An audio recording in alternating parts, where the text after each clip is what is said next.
Hello and welcome back to Link to the Cast, your weekly dose of video games and nerd culture ephemera, available everywhere good podcasts are sold. I'm your party host, Dave Ryan.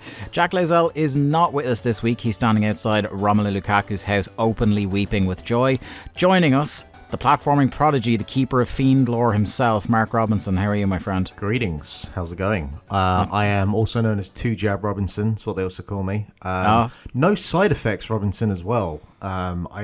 I feel like I'm one of the few people that had both jabs of the Pfizer and didn't get any side effects. Do you think it's the strength of the 5G in your head now that sent your PC crazy this week?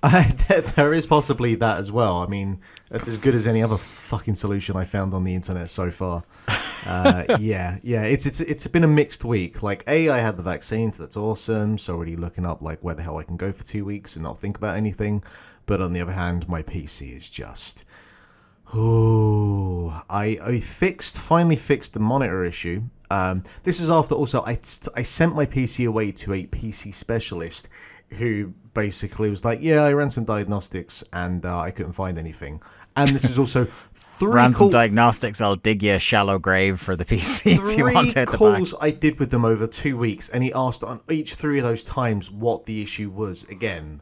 Obviously he doesn't have like a case file for my specific issue or anything. Yeah, I was like, mate, the monitor's switching them off. I told you this, whatever. Finally fixed that. Fairly simplistic, just reinstalled the graphics drivers, and now just it's just rebooting like any on a whim's notice. So if I disappear, you know why. Anyway, rant over. Yeah.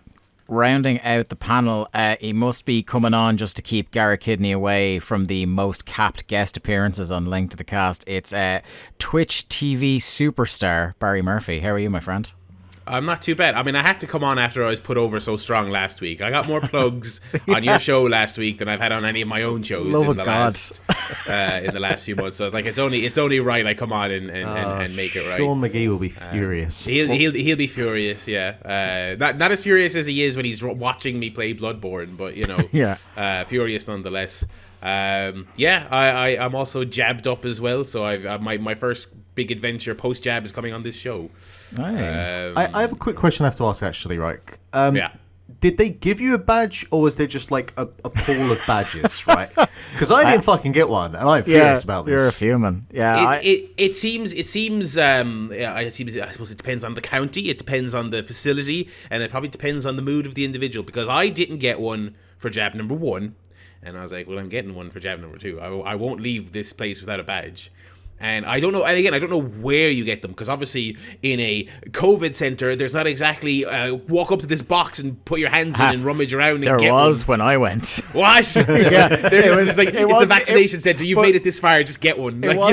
For me, so I went to City West, and like the day I was there, it wasn't even as fancy as a box or a bowl. It was just they'd open the bag on a big table. See, I didn't got them as you're walking out. Because I went to City West as well, and I didn't see it. Now, in fairness, and maybe this is like the yin and yang and the balance of the universe. Both times I went, I had a crutch with me because my ankle, like, I can walk, but I'm still like not wanting to stand for an hour and queuing or whatever. So the first time I had a genuine limp and I took the crutch, and I was in and out within about 15 minutes, but there wasn't really much of a queue anyway. The second time, I don't have the limp, but I'm still like, if I'm standing for an hour, I'm not really going to enjoy it. I could do it and not make a fuss, but you know what? I'm just going to take the crutch and fuck it. This is, I deserve this. So again, I was in and out within about 15 minutes, and the queues were fairly lengthy this time. So I probably missed out on the badge because I was being wheeled about in the wheelchair and didn't get a chance to stop and look around. So, if my penance is that I don't get a badge, but I got to, be done in 15 minutes, then I guess it's a fair trade. I got wheeled around a zoo once in a wheelchair after I did my cruise ship, and that was fun. Not the cruise ship part, but the getting wheeled around Photo Island in a wheelchair was great. Yeah, just look like 98 Vince McMahon, just getting like wheeled around. That's just what I'm picturing. For sure, yeah, just going absolutely crazy. But how are things down in Limerick these days, Barry? Things opening back up? Have you sampled now that you're fully vaxxed the indoor dining option, or how are things going? Not yet. I got my cert today, which is great. Haven't used it yet. The girlfriend just got vaxxed today, her second jab today, so she's So we're there, you know. So that's good.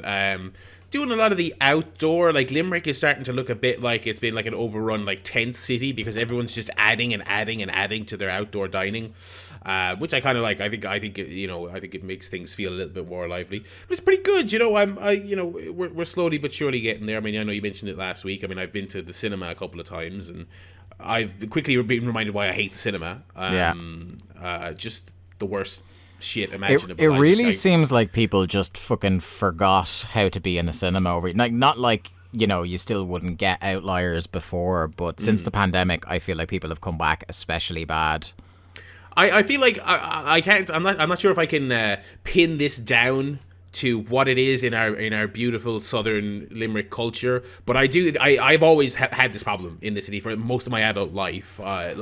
Now it's way worse now, possibly because of post-pandemic. People are just completely mannerless and stuff like that. Maybe it's worse, but pretty high, like 80% pre-pandemic films were being more or less ruined, sometimes by like obnoxious people who are not there to watch the movie, they're there to fuck around. But I'm kind of surprised by the amount of people who sometimes, like, I go to the cinema and like they are watching the movie, but they just don't seem to have the cultural awareness of you don't talk in the cinema. I remember me and my previous roommate, we saw every John Wick movie together. So 3 came, we were all very excited, and we went. And again, this was 2.5 years ago or whatever it was. So it was pre-pandemic, and there was 2 lads sitting behind us, and they weren't the on the phone, messing, being antisocial breed. They were the talking about the film during the film breed, which I think is almost more annoying, because we're watching the goddamn 3rd John Wick movie. You have to know what the premise of the film is, right? You have to know,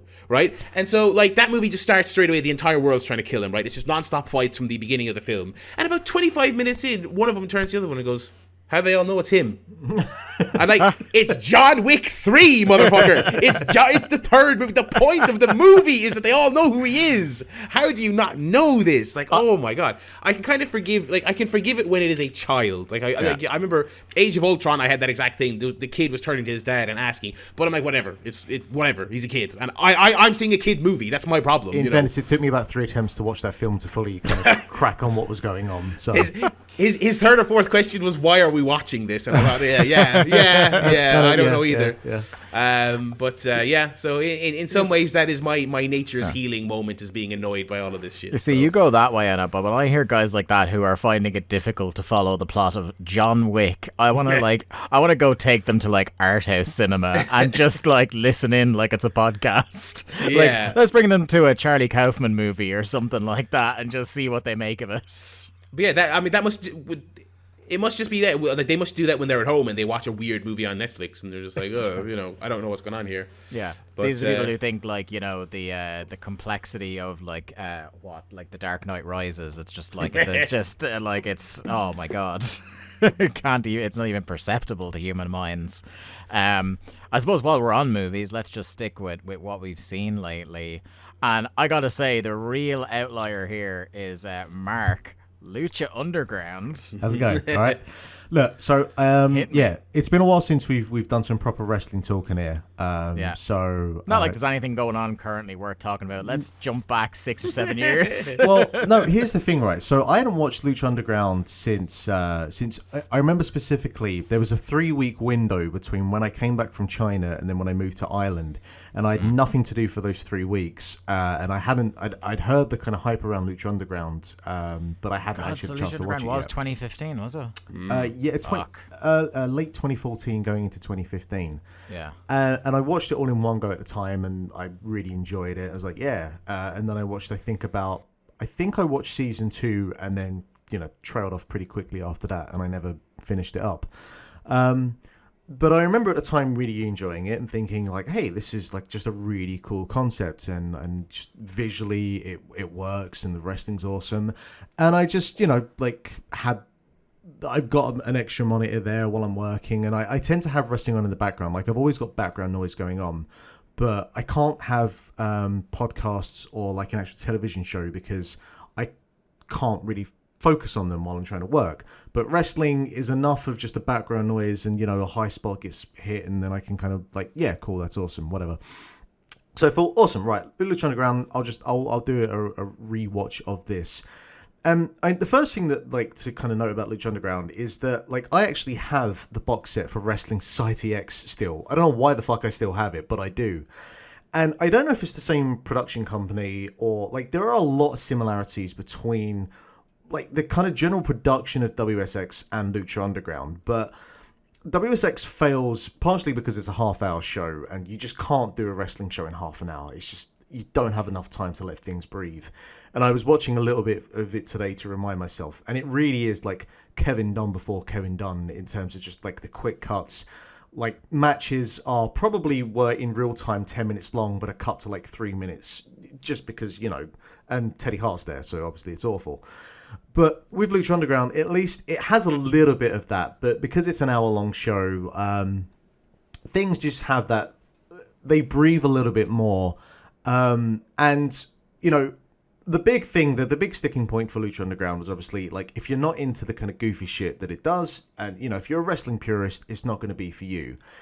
And fair enough if that's the case, but I think, like, I was always okay with it because, you know what, this is a self-contained universe. It's one thing when you've got something like, you know, WWE, and for all these years, you know, wrestling has been within some realms of reality, and then you have Bray Wyatt come along and do all the nonsense, and it just doesn't work. And even if they were to try and make it work, like, they never would because their writing's terrible.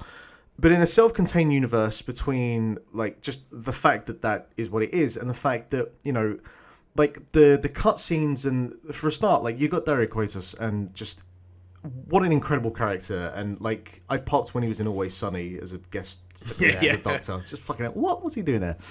But he could have come along and he could have mailed it in like, oh, what's this wrestling shit? Fucking yeah, sure, whatever. But he's just tremendous throughout, and you've got this kind of like grindhouse sort of vibe to the production, and it's dirty and it's grimy. And while there is some kind of goofy stuff happening in season 1, all right, yeah, sure, Drago can, you know, turn into fire and go wherever he goes, and Aerostar returns to his home planet at the end of the season. Yeah, and then he's a fucking time traveler in season 2. It's tiny stuff, like it's not, you know, the kind of crux of what's going on. For the most part, it's just this kind of dirty, grimy fight club that's going on that incorporates Lucha Libre. I think you hit on it there a little bit, Marcus, that almost like the silliness is justified by the way it's shot, because I think you were on board fairly early, if I remember, Barry, with Lucha Underground, and I remember at the time podcast describing it like it wasn't a wrestling show, it was like a TV show about wrestling. Really was, and taking that approach really like stood it apart. And there are still, like, I'm sure you're noticing it now going back and watching season 1 again, Mark, but there are a lot of like aspects of production that have been cribbed from Lucha Underground by everyone else since. 1,000%, and it only got amplified because I've started in season 2 now, and it only kind of amplifies. But I noticed very quickly, like, the issue that Lucha Underground had immediately from Season 2 going forward is, like, with Season 1, you've got all of the cutscenes and the vignettes that happen between matches, but a fair amount of it is just simply someone going into Quato's office and saying, hey, I want to have this match against this person, and Darius is like, yeah, sure, all right, whatever. And, you know, like, you get some of the stuff with Katrina and whatever, but a lot of it is just that. It's just setting up matches. Immediately into season 2, it gets a little bit more, well, it's just basically Katrina going around talking about Mil Muertes is going to kill you, so fuck off. And you've got like the whole thing with Matanza sort of, you know, people getting eaten and whatever. And I mean, even that's in season 1, like the one scene. But it reels it in enough that it doesn't just fucking swallow the show whole. And I don't know what season 3 and season 4 are like, but if they're anything like season 2, then I can see myself quickly, you know, falling off the wagon with it again. But I think the main thing that I think people forget is that there's a lot of really good wrestling on that season 1. Like anything with Johnny Mundo / Morrison, or anything with Prince Puma / Ricochet, like Morrison's doing his best work in Lucha Underground. Like some of his stuff in Impact is pretty good as well, but by far everything he does in that season 1 is incredible. Ricochet is just on fire throughout. It's by far Johnny Mundo's best name. You know, when he was doing the Johnny Impact, Johnny Mundo's the only one that wasn't stupid. Yeah. But even like, you know, even some of the bit part stuff, like you've got fucking Ricky Reyes and B-Boy as the crew, but like they're kind of doing elements of like in the straight tag matches, they're doing some of like the FTR stuff before FTR, but then obviously when they do the stuff with the like Angelico, Son of Havoc and Evil East, and it's just crazy and like the wild brawls. It has that kind of Fight Club feel. Like in the I can't remember the name of the arena, not arena, the but temple or whatever they call it. Whatever the temple, whatever. Just just like every single part of that stage is used, and like when you've got like the Falls Count Anywhere match with the Mac and Brian and Cage, and they're just going all around and using every part of it, and obviously the infamous dives off of the Office that Angelico does, that kind of still is like what made his career, Yeah, he's still coasting on it 7 years later. To some degree, yeah. It's just there's so much good wrestling up and down. Like every show, or every at least 2 or 3 shows, there's an easy 4-star match, and just. I think the kind of best showcase of it is like they have the end of the season trailer and they have the start of the season 2 trailer, and there's some stuff like you have where you'll have like a character who's doing like a fight scene or whatever, and again it's really well shot. There's a bit where Pentagon Jr. is doing something like martial arts, and it's like this is as close to like a Mortal Kombat show that isn't Mortal Kombat. Like in that moment, Pentagon Jr. might as well be fucking Sub-Zero or Scorpion. Like they do such a good job of making these characters just look like credible and tough, but also like a fucking a cartoon character come to life. It's just it's really, really well done, and I imagine it's going to be all downhill from there. But like it was fun going back and rewatching it and just reminding myself how much actual good wrestling there is outside of the sometimes goofy shit that happens as well. So yeah, it's a fun watch. I forgot also it's 40 episodes, that season 1. It's fairly lengthy. Yeah, it's long. Yeah. It's such a weirdly structured show in terms of 40 episodes a season, which sounds like a perfectly normal amount for a wrestling show, but it's not a typical wrestling show. And literally every season would go off air and they wouldn't know if they'd get another one. And so it was this constant thing of waiting to hear, which of course then went on into their death. Now obviously, I think El Rey I'm pretty sure it's wrapping up soon if it hasn't wrapped up already. And like Dario Cueto's showing up in MLW now for some reason. Yeah, Azteca Underground, or like a brand. Yeah, so it's like it was such an oddball thing because it was like,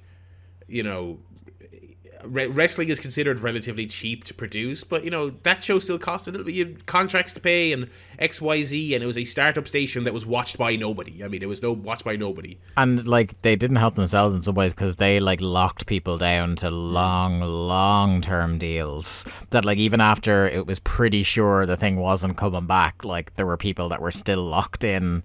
Like I think wasn't Jeff Cobb locked in for absolutely ages, not able to do anything on television. Ricochet was a big one, yeah. Yeah.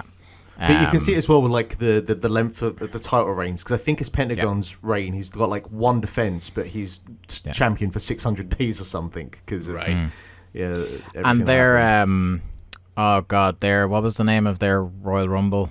Aztec Warfare. That one with Matanza in it is like one of the best booked battle royals I'd seen in years at that point. Like, you want to talk about a guy debuting and looking like an absolute killer, just where he murders everyone. Yeah, it's good times. But even like on its surface, you should think the whole storyline with Phoenix and Mil Muertes, and like Phoenix puts Mil in the coffin, and then Mil comes back to life, but he's even stronger.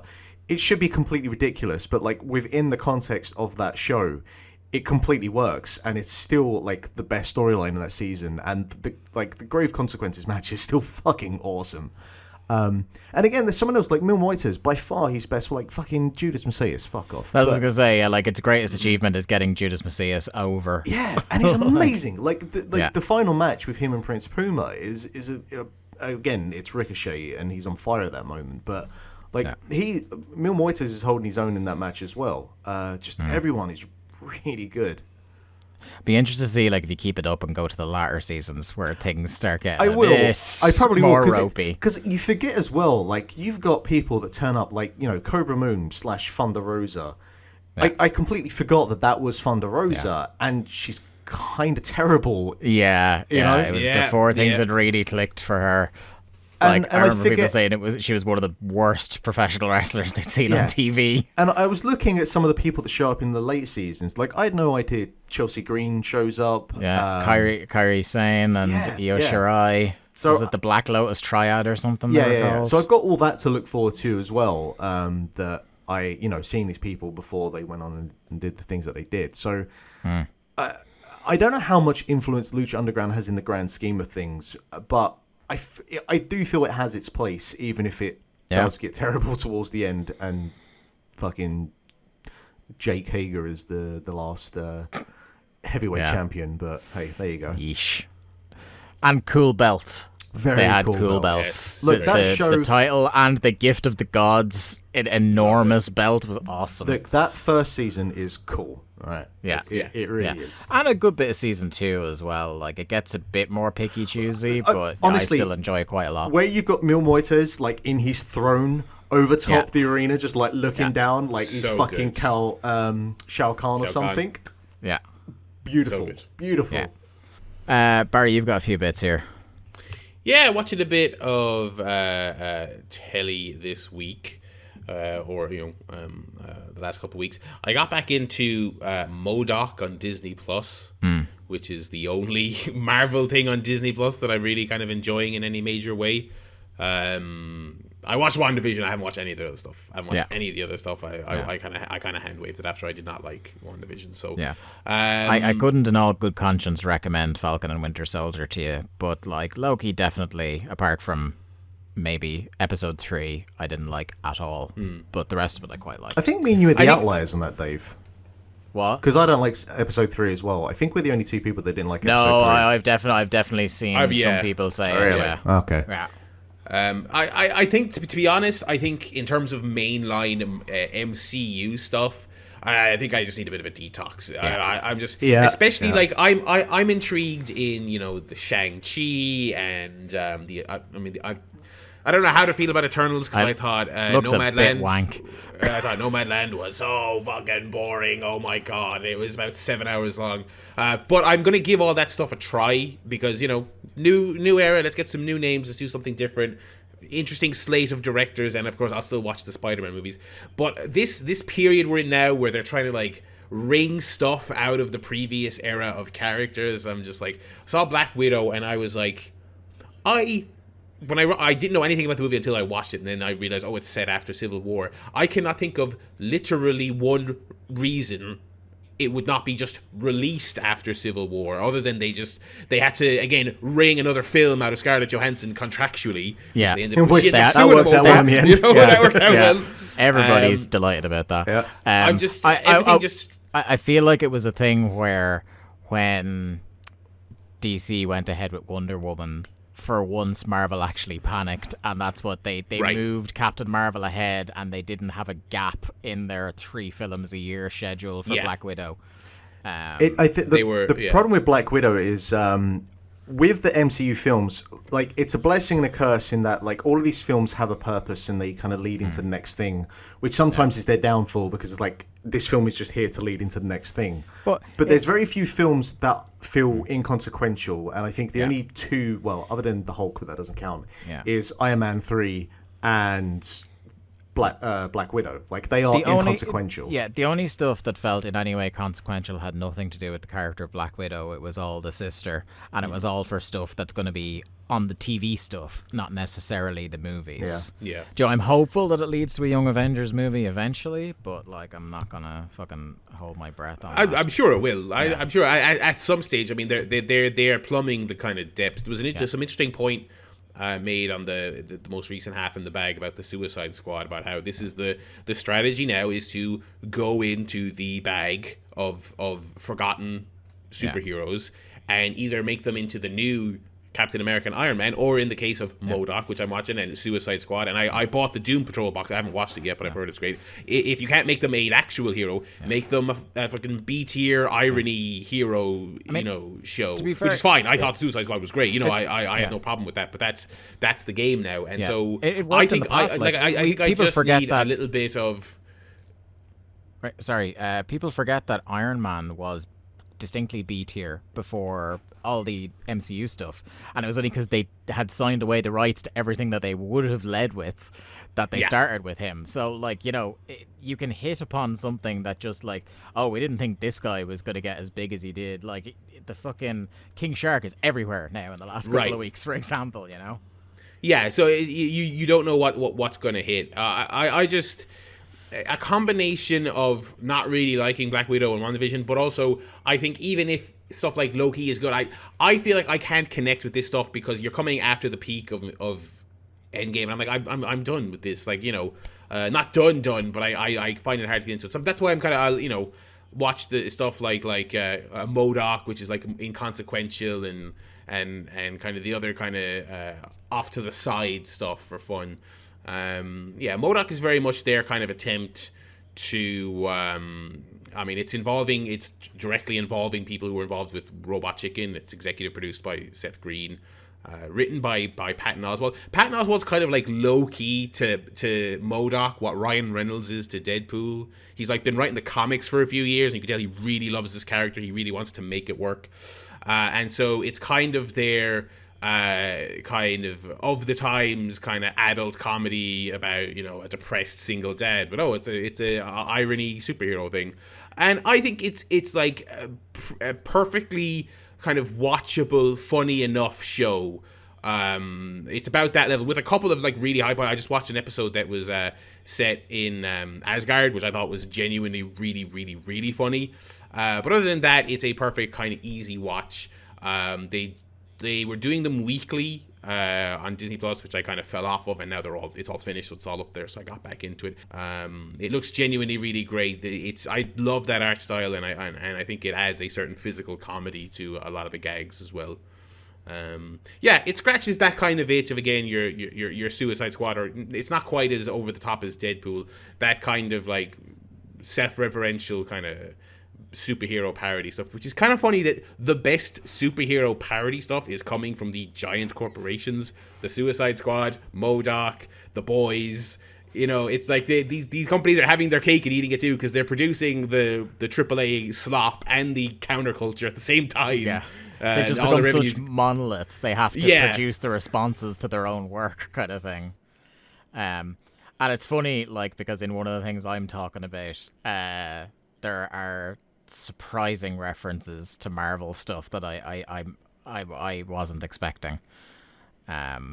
But your other two movies here are ones that I have had circled to check out. Talk to me about them. The Boys from County Hell first. Yeah, the Boys from County Hell, I knew nothing about this. This was a kind of, I want to go to the movies, and another Limerick City movie going gripe is that you forget about anything kind of sub box office, $1 billion movie tier. It's just really not great for small movies. I wanted to go see Zola, could not be found within a 3-county radius of where I live, so it was literally just a case of looking at the listings. I knew nothing about it. I was just like, that looks... It ticks the right boxes for me, you know, horror comedy set in rural Ireland. I've seen a couple of films like that. They mostly always land, and this one lands. It's fun. It's a kind of a vampire-ish kind of movie set in rural Northern Ireland, and it deals with a lot of the themes that a movie set in rural Northern Ireland does, which people emigrating and being stuck in the little town and following in the father's footsteps, and your burnout pals who just want to drink cans, and you know you're interested in the girl but you want to go somewhere else and do something with your life. It's dealing with all that stuff, and then it kind of turns into a kind of campy, over the top kind of horror thing. It's pretty good. It's funny. It's got a little bit of heart to it. It's got a really kind of eclectic cast. Some familiar faces in there, some people I'd never seen before. It's got some nice practical effects as well. I think that's kind of the joy of Irish cinema, is that they don't really have the budget to do over the top CGI, which is always great. Some legitimately really cool effects. It's a solid genre film for people who are into it. I'd recommend seeing it in the cinema, just because I like to go and see like a smaller Irish film in the cinema, because they'll always end up on streaming. But I kind of, if you could see them in the cinema, I'd recommend it. It's good. It's an easy recommendation. I don't think it'll be kind of breaking into any top 10 lists of the year, but yeah, Boys from County Hill, definitely go and see it while it's still in the cinema. The other thing I watched this week, which I think statistically no one went to see in the cinema when it first came out, because Fox threw it out like last October when everything else was getting pushed and people were like, oh, we're reopening. Oh, shit, we're not. Oh, no. And everything was getting pushed out, and they decided to put out The Empty Man. Horrible title. Absolutely terrible title. It sounds like some dross that was made kind of in the wake of the Slender Man craze. Apparently it's adapted from a not very well-known graphic novel. I had no idea about that.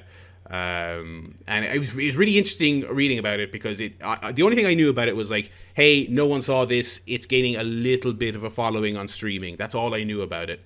And then I read up about it, and then it was like, that all then started to make sense. It's like, oh, it was filmed in 2017, and they've been test audiencing it for 4 years since then, trying to make it work. And they're just like, oh, God, this thing sucks. We don't want to put it out. And so they just threw it out at the last possible moment. I don't want to say too much about it other than it's kind of, it sets up as kind of a tropey supernatural horror thing. And then it kind of flips the script, and it's a little bit of a crime, murder, mystery thing. Yeah. And that's all I would really want to say. But it's something I would recommend going in on as cold as possible. This is also on Disney Plus. It was a big old bomb for the Fox Corporation, and now it's on the Disney. It's interesting. It's a little rough around the edges. It is not the most finely crafted, underappreciated gem you've ever seen. But I think if you like a bit of mystery, and if you like a kind of psychological horror, I think it's well worth sticking on over the weekend if you're looking for like an underrated kind of spook fest. Yeah, really enjoyable.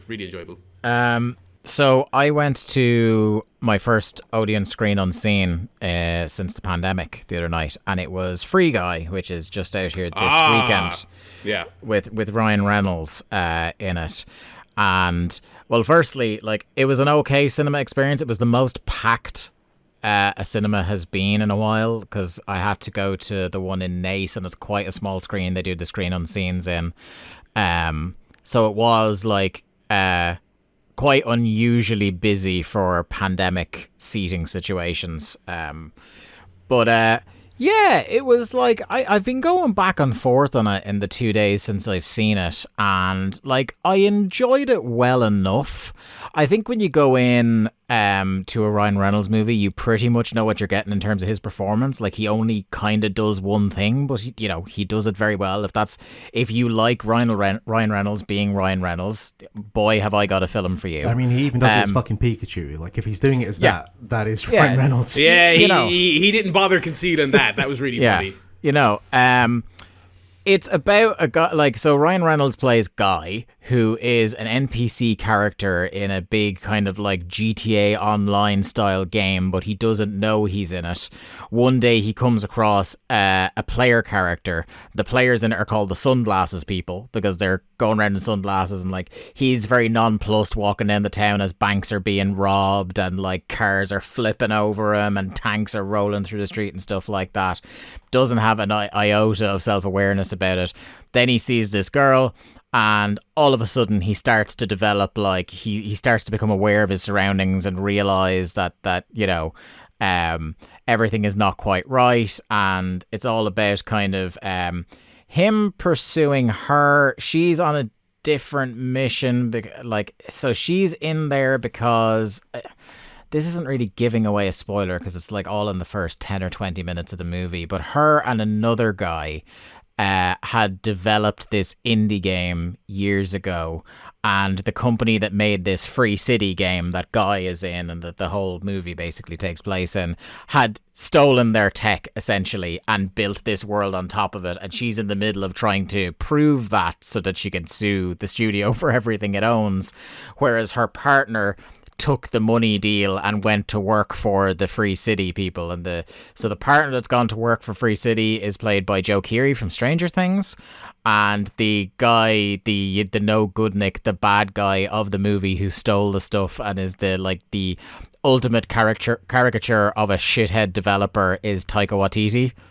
Tremendous. Which I didn't know. I had not seen this. I should say this as well. I had not seen one trailer for this movie.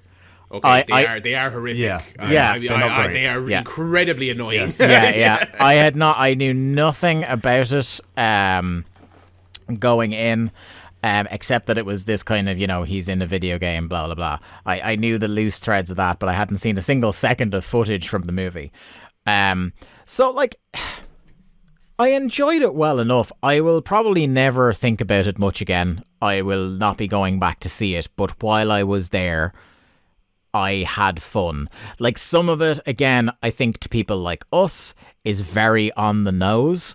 I was very happy that by and large, instead of, so like the Ready Player One problem of just constantly bringing literal other IP in to go, remember that?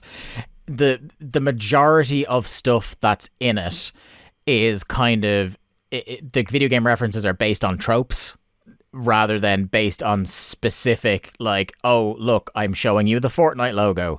And shit like that, there's definitely references, all that stuff. So some of it is very on the nose for people who would kind of play an unhealthy amount of video games like us. So there are moments where I was kind of a bit cringy, but I guess it probably works better for, like, it's a 12A's movie, so it probably plays better to them and to more kind of like not sick of video game tropes. I mean, people. I would say this in terms of the video game tropes. Is it at least better than Pixels? Yes, no, it's considerably better than that. Like, Okay. I went Gentleman's 3 on it. Okay, yeah. So it's a little bit above bang average. The marketing to me kind of made it look like, I was like, because I saw one negative review that was like, oh, leave this to the gamers. It's like, would gamers like this? No. Because the trailers kind of made it seem like, oh, he's getting a power up, folks. Whoop, whoop, whoop, whoop, whoop. Oh, look, a coin. I'm like, all right, it's 2021. Can we make him get a skin or something? Yeah, there's some on the nose stuff about like skins and stuff like that, but then I did find myself laughing a few times. Like, I don't know if it passed the fabled Kermode laugh test, but there are a few gags in it. There's one, and I think they kind of earn it, where there's one concentrated period of about 30 to 45 seconds where they make a couple of very, very specific references to a specific IP that they clearly, because Fox is under the Disney banner now, they were able to make, because this is like, so it was put out by 20th Century Studios, and it was one of the production companies involved was Ryan Reynolds' own production company. So they were obviously able to, can we borrow this or that? I'll say no more, because it actually did pop me when I saw it, because I was surprised. And I feel like if it was a movie of just that, it would be completely exhausting and idiotic, and I would hate it like Ready Player One. But because it's only one specific reference and the rest of it is all kind of like tropey references as opposed to specific ones, I feel like, okay, you can have that one. That's fine. I'll allow that. Ryan Reynolds, he's Ryan Reynolds in it. He's very charming. He's fun. There's a couple of good cameos in it. And yeah, it's just kind of like, it's just shy of 2 hours. It's probably about 15 minutes too long, I would say. Like, it kind of does that thing a lot of those movies do, where like in between Act 2 and Act 3, there's like the pensive, oh, all hope is lost, I'm just mulling around for a while before we take the final stretch to finish the arc of the main character. I mean, I have to ask, right? Because with the introduction of like how the story is set up, there's almost an element of the Truman Show in there. Yeah. There is a little bit of Truman Show in there, yeah. But is it nearly as good? I was going to say, it's not trying to do any kind of big excellent. philosophical questions or anything. No, right, okay. I love the Truman Show very It's much. a great film. One thing I will say is I can't wait for Mark to see it in particular, because the guy who plays Joe Keery, or the guy Joe Keery plays in it, essentially does your job. Now, like in this company, in Taika Waititi's company. Now, he was a programmer and game designer before this, but he essentially does your role. Right. And I say this with the greatest respect in the world to you, Mark. All right. He makes your job look about 10 times cooler than you describe it as when you're talking about it. I'll be happy to come on the show next week and debunk all the ways it's not. Oh, it very much feels like when I watch like historical biopics, and that part of my brain from like from being in college like just starts going crazy. Like I just that's not right, that's not right, that's not right. So you'll probably get a bit of that. I think Taika Waititi is very good for the bit he's in it. Like he's such a fucking arsehole, and you know, throw a stone and you'll hit like 3 developers that it's an amalgamation of. Like it's every one of the arseholes from the Konami Corner Awards rolled into one guy with one of cinema's most annoying jackets. For me it was a fine switch off your brain popcorn movie that, like I said, is just a little bit above bang average, because it did give me a couple of good laughs. Most of which is just down to, like, I think most of those laughs are lines that I would wager Ryan Reynolds ad-libbed, as he is wont to do. But yeah, it's fine. I mean, I'm kind of impressed that you went for about 10 minutes on a Ryan Reynolds film about video games. Because I've been going back and forth. I was like, did I enjoy it? Why are you going back and forth on this? It's one of those. So one of the other things I watched this week, I watched a few things, but I tried to trim it down for the list. I rewatched for the first time in many years Blue Velvet, because I had said to you guys after I did the big Twin Peaks rewatch and finally watched season 3 of Twin Peaks, I was going to start watching the films of David Lynch again. So I have worked my way through Eraserhead, The Elephant Man. I've skipped Dune for now because I want to watch that before a movie that can't help but be better than that Dune comes out soon. And then went straight to Blue Velvet. So it's from 1984. And it's the first, it's the second film collaboration between Lynch and Kyle MacLachlan. And it's another one of those where I'm just like, I marvel at how, you know, in the pantheon of great actors of this and the last couple of generations, I feel like Kyle MacLachlan should be like higher up than he gets credit for. Because I've seen him in a couple of the movies now. Like I've seen Dune before, you know, rewatching Twin Peaks and then going into season 3 in particular, he's phenomenal in. Really made me think it. But then going back to Blue Velvet, he's playing like a completely different role, a kind of like innocent, you know, kind of late teens, early 20s guy. It's all about how, so at the start of the movie, his father falls ill, goes into hospital. He returns to town. I think the town is called Lumbertown. He works in the hardware store. And while he's there, he gets wrapped up in this kind of like noir mystery where he's rambling around after work one day and he finds a severed ear in a field. And like he brings it to the cops, and his own sense of like wanting to figure out what the fuck is going on makes him start digging into this criminal world that is like right in his neighborhood. And yeah, it's a phenomenal fucking movie. Like it's really, really dark. Like I think it was one of the review discussions on Red Letter Media talking about David Lynch, where they mentioned how much Ebert and Roper hated. One of them hated Blue Velvet because of the role Isabella Rossellini plays in it, where she's just like just a succession of horrible fucking things happen to that woman in that movie, I'll suffice to say. And I think they really like struggled with that. And it is it's a hard watch, it's a gripping watch. It's one of those, I think you would have called it back in the day, one of those psychosexual thrillers, I think it's called.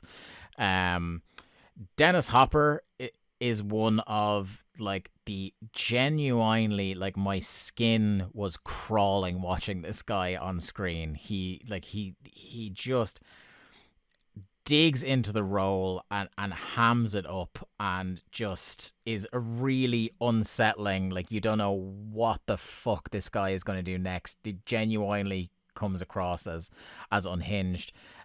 Laura Dern is in it as kind of like the daughter of the cop that Kyle MacLachlan gave the ear to, and kind of like there's a bit of a romance going on with Kyle MacLachlan and her.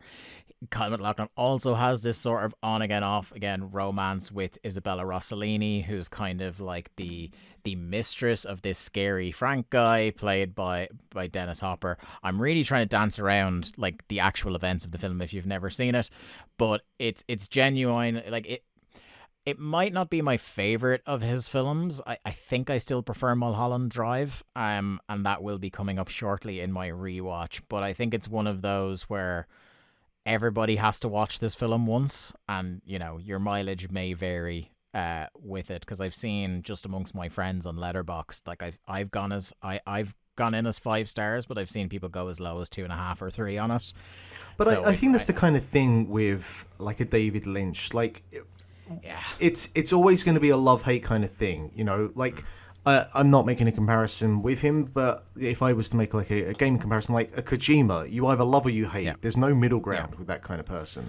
and I think a lot of people drop off on him because he's more preoccupied with making you feel different ways and making you interpret what's going on as opposed to telling you. Yeah, because he's notorious for not saying what his films are about. Because it could be very easily for someone to go in and just think, this is some pretentious bollocks, and be done with it, you know. Like, if it's the kind of thing, it's that slow burn, you need to sit down and actually fucking watch, and probably watch several times.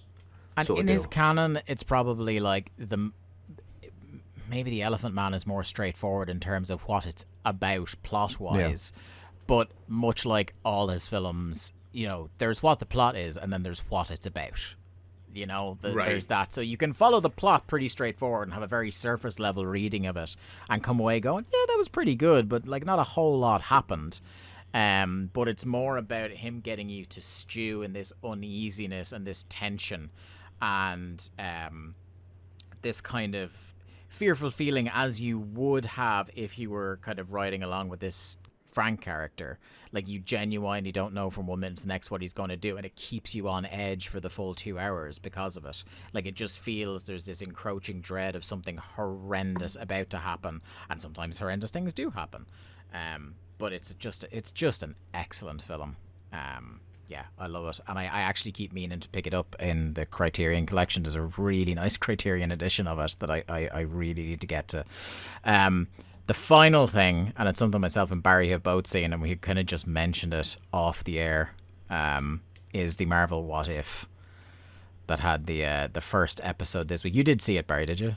I did indeed. Yeah, I did. So it's this, you know, they're really trying to set the table as hard as possible, both with the other TV shows and the upcoming movies, for the idea of playing with multiverses and parallel realities and things like that. And this is another one of those where your narrator is Jeffrey Wright, who's Uatu the Watcher in this, and each episode asks a what-if question. So a parallel universe where a little decision goes a different way and it creates a different narrative for a beloved character. So the first one is, what if Peggy Carter became the first Avenger? So what if she took the super soldier serum instead of Steve Rogers? And I've been talking for a while, so I'll hand over to Barry in a second, but I thought it was kind of like, it was what I thought it was going to be, both for good and for ill, in as much as it just seems like well-funded fan fiction. And like, for the most part, I enjoyed the animation in it. There are a few sequences where I thought it looked fairly cheap. There's a particular one I think of with Peggy leaping over a wall or a gate or something where I'm like, that just looked like bad CG. Whereas like, I enjoyed the moments where it just looks like cool cell shading and shit like that. I think it's too cute for its own good with the ways it references the original Captain America movie and stuff like that. I don't think it can help itself. But then, you know, when I was reflecting on that, I thought to myself, but given what this project is, as like I said, well-funded fan fiction, that's probably what people are here for if they were excited for this show. So what did you think of it, Barry? I didn't think of that exact analogy, but it's pretty good. I mean, it's kind of like the fan fiction analogy, that being, it's just kind of what if, Agent Carter became the super soldier, and look at this crazy costume she did. Anyway, here's 30 minutes of she fights some Nazis, and then, I don't know. I'll just, cover your ears and jump forward a couple things you don't want the ending. And then at the end, she's transported to the future and she meets Nick Fury. And it's like, oh, imagine if that happened. That's it. It's kind of just a premise stretched to a half-hour episode. Yeah. It's not as in-depth or as cool as, like, Uncanny or Ultimate Marvel universes that dig into that stuff for ages and make really fascinating comic runs with it.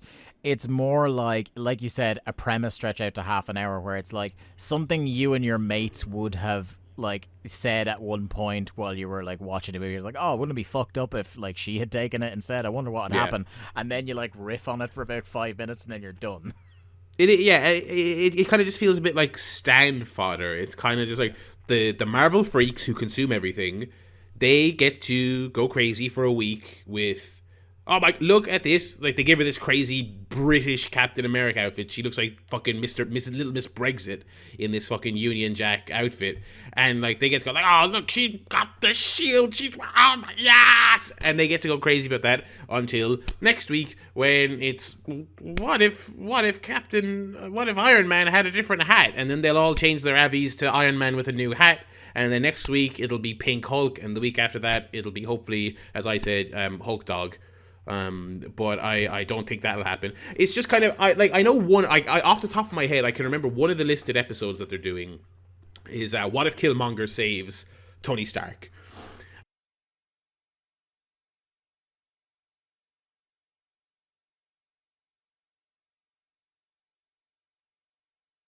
On a character basis, what is the upshot of that for these two characters? And I'm not saying that this first episode didn't have that. Well, actually, I think I am saying that. Actually, I think it's just like she gets in the suit, she punches a load of baddies, and Steve Rogers gets a big mech suit, and he also punches baddies, and all they do is punch baddies. It's such a weird one to start with, like, because you'd think you'd want to do one that's like a weird and fucked up premise that really goes, okay, these are going to be a bit off the wall, but it was like, all it sounds like to me is it just sounds like a palette swap. Yeah, well, that's essentially like one of the cool things about like the Uncanny or the Ultimate universes is that things pan out completely differently to the mainline Earth 616 stuff. But what happens in this is it's kind of like you said, Barry. It's like Peggy Carter takes the super soldier serum, and apart from like 45 seconds where Bradley Whitford's colonel is like, oh, I don't know, a woman has no place in the military, and then, she gets her Union Jack uniform. Apart from that, the events play out broadly the same as Captain America, the First Avenger. Yeah, that kind of seems to defeat the purpose of what this show is meant to be. Yeah, and I get, to do a cheeky reference to that original film by lifting a couple of lines here and there, but they're like almost entire scenes, whole cloth, just remixed very slightly. I have trouble figuring out why I'm supposed to care about it. You know what I mean? And it's like you said, why wouldn't they start with like a weirder one? But like I can only remember that Iron Man one off the top of my head. But when I looked at the list of episodes, they don't really seem like they have any weird ones. It's not like what if Spider-Man was a villain. It's not anything like that. It's what if this person didn't save that person? What if this person didn't have this power? It's like, there's so much, and like they have over half a century of comics that they could just there's so many fucked up premises. Like immediately you could do something like I'm trying to think of characters that aren't returning or things like that. Like you could do there's a whole run of Guardians of the Galaxy where Iron Man is one of the Guardians of the Galaxy. You could do that. You could do there's a run of Spider-Man for a few years ago where Peter Parker dies and Doc Ock takes over his consciousness. So Doc Ock is Peter Parker as Spider-Man, as the superior Spider-Man. Stuff like that you could have done, but no, like how long are the episodes? It's 30 odd minutes. Okay. Yeah. I mean, I imagine part of it then is the fact that you've only got 30 minutes to play with. Like, because off the top of my head, I was thinking, okay, I mean, like, what was the craziest thing? What was the craziest thing I could think of? It's like, it's something to do with Thanos, and actually, all right, by the way, actually, he did his job, and what comes after. But it's like, if you've got half an hour to play with, you're kind of limited for time. But at the same time, Mark, it still feels like they've stretched it. Oh yeah. Do you know what I mean? At 30 minutes, absolutely. It almost would benefit if it was just 10 minutes. Yeah. I mean, kind of. Yeah. I mean, it's called What If, but it's sounding more like what is the point? Like if it was just like brick wall open mic. Chris Evans walks up and just said like, what if Peggy Carter took the serum? Pretty fucked up. Yeah. Because I was kind of expecting like, all right, we're gonna have Peggy take the suit, and then the plot of Wolfenstein will happen or something. Like really fucking go somewhere with it. I want Mecha Hitler at some point. You drop Peggy into the film Overlord at that point, and I'm having a great time. I am having a great time. But look, I'll keep an eye to if there's any individual episodes, like Barry said. But it's kind of as well something you mentioned with the MODOK stuff and the Black Widow and things like that. It's like, particularly in the first episode, they've brought back characters that I've kind of said goodbye to now. Like Peggy and Cap had the perfect send-off at the end of Endgame. Their story concluded. I don't need or want any more of that. That is my biggest concern, like going forward, is that continuous look back and well, the fact that loads of them are done with their contracts and not coming back will help them they will have to move on out of necessity. Their hand has been forced, hopefully. Yeah, of the original Avengers, it seems only Hemsworth is quite happy to come back as often as his phone will ring. The rest of them are all kind of like, we're just winding up our contracts and we're done now. Well, I think as well, I mean, out of all of the Avengers, like the Thor character still like it has stuff to explore. Like the Iron Man has only been good for one movie. Yeah. So. Like I imagine they could probably tie him up for this last one and then be done with it. But like Cap, his story is told. Iron Man, his story is told. So it kind of makes sense with Thor that you bring him back to do something else. Yeah, well, I think Thor has at least 2 movies left in him because there's Love and Thunder, and he's going to be in Guardians of the Galaxy Volume 3. That makes sense. Yeah, so, that'll be good. But, it just has that thing where I don't necessarily, look, if you left it for 5 years and someone said, right, we're going to do a period Captain America movie that's Chris Evans when he went back in time, and it's him with Peggy as they're setting up S.H.I.E.L.D. or something like that, but I haven't seen either of those characters in 5 years, I'm into that idea. But literally, it's been 2 years, maybe a little less since Endgame. It's like I'm not nearly ready to delve back into that yet. Especially after they just did a whole mini series trying to move on the Captain America brand from Steve Rogers. It doesn't seem productive to me, as well as just being a fucking poor half hour spent of my life that I won't get back. Wow. Right. Let's move on to video games in this video game podcast. Yes, absolutely. We got a whole bunch of things here. Yeah, we should probably say at this juncture, we won't be doing news this week. We've got too much on the heath to talk about, but let's see how we get on here. Right. Mark. All right. Okay. So I'll start with the thing that myself and Barry have played together as well, and that is just some more thoughts about the Ascent. Because last week I basically just did a long list of bugs, just a big old bug report and questions about certain features that I just don't understand why they are designed the way they are. I have a couple of retractions, so you can change the font size. That is there, but the font is still too small. You can change the icons to with the stat comparison. You can actually there's a button to change and it just says strength or fire or whatever it is. That button is very small though. It is very small. It's very easy to miss. But it also is that surely you having that button there is just an admission that the icons are completely fucking pointless. So just give me the icons and the words together, or just the words then, So, and I think there was something else in the accessibility options as well. But you can actually the auto aim. You can have it higher, I guess, to make it easier to auto aim.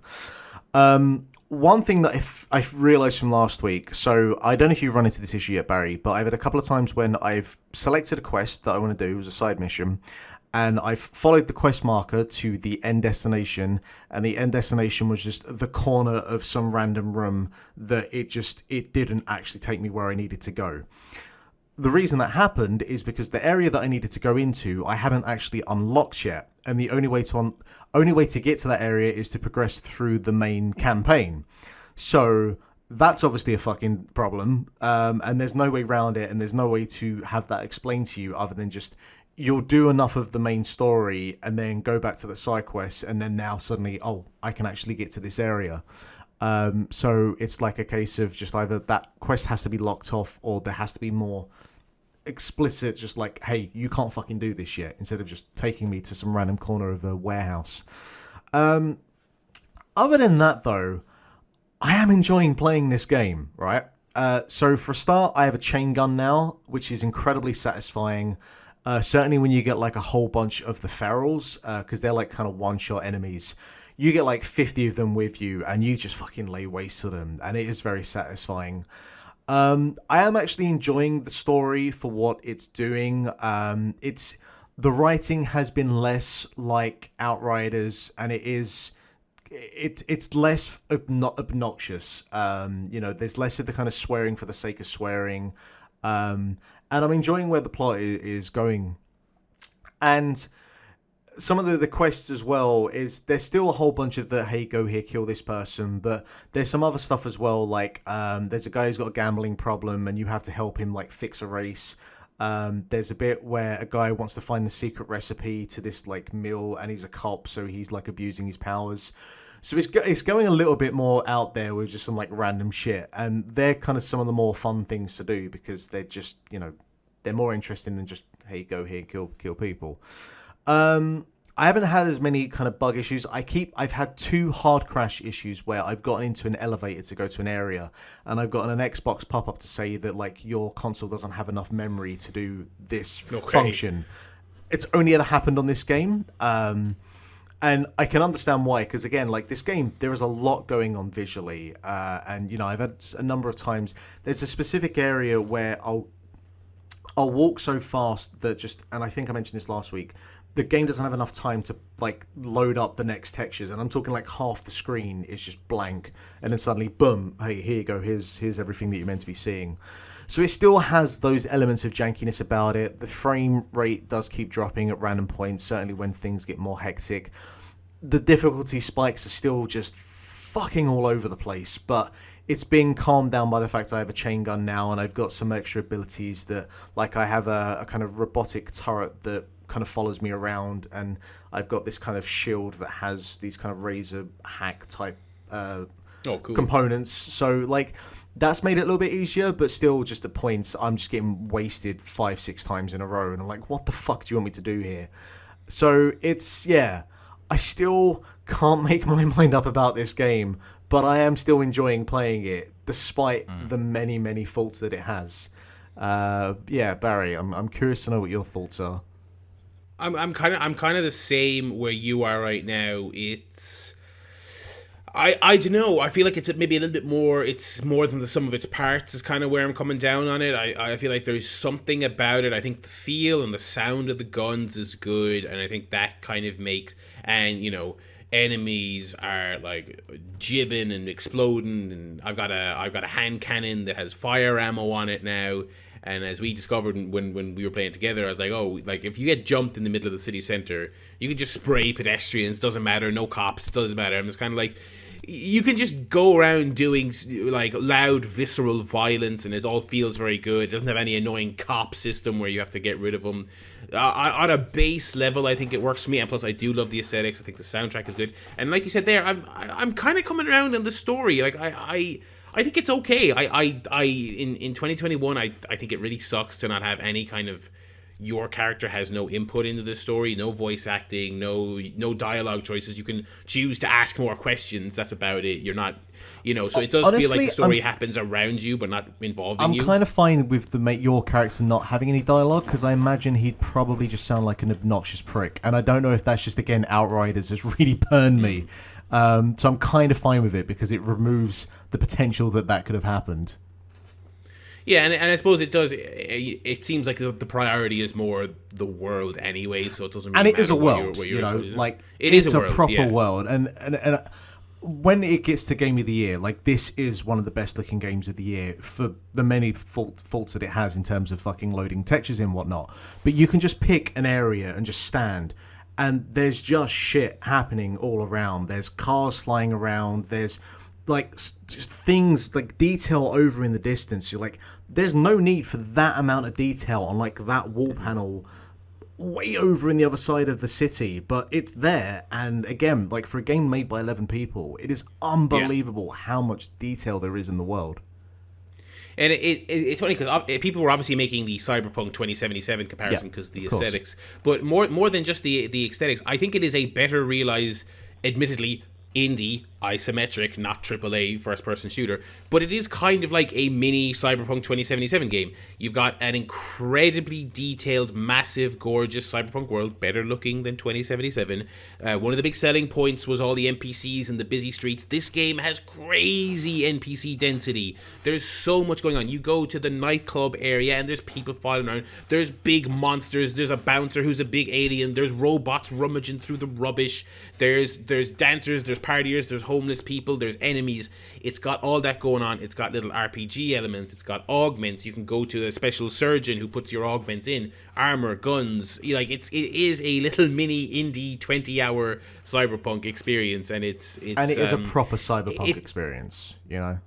And it's doing, like you mentioned, the augments that you had, like it's doing that stuff pretty decently well. I remember, I think I put more time into Cyberpunk than yourselves. I put about 15-16 hours in before I got the refund. I was like, I haven't done anything fun in this game. I haven't given myself fucking laser eyes. I haven't given myself a arm that hacks ATMs. I haven't done any of that shit. Whereas in this game, like you listed some of the augments there, like what I have currently, I have the punch, which is I think the first one you get, and I have the like bullet time sphere. Yeah.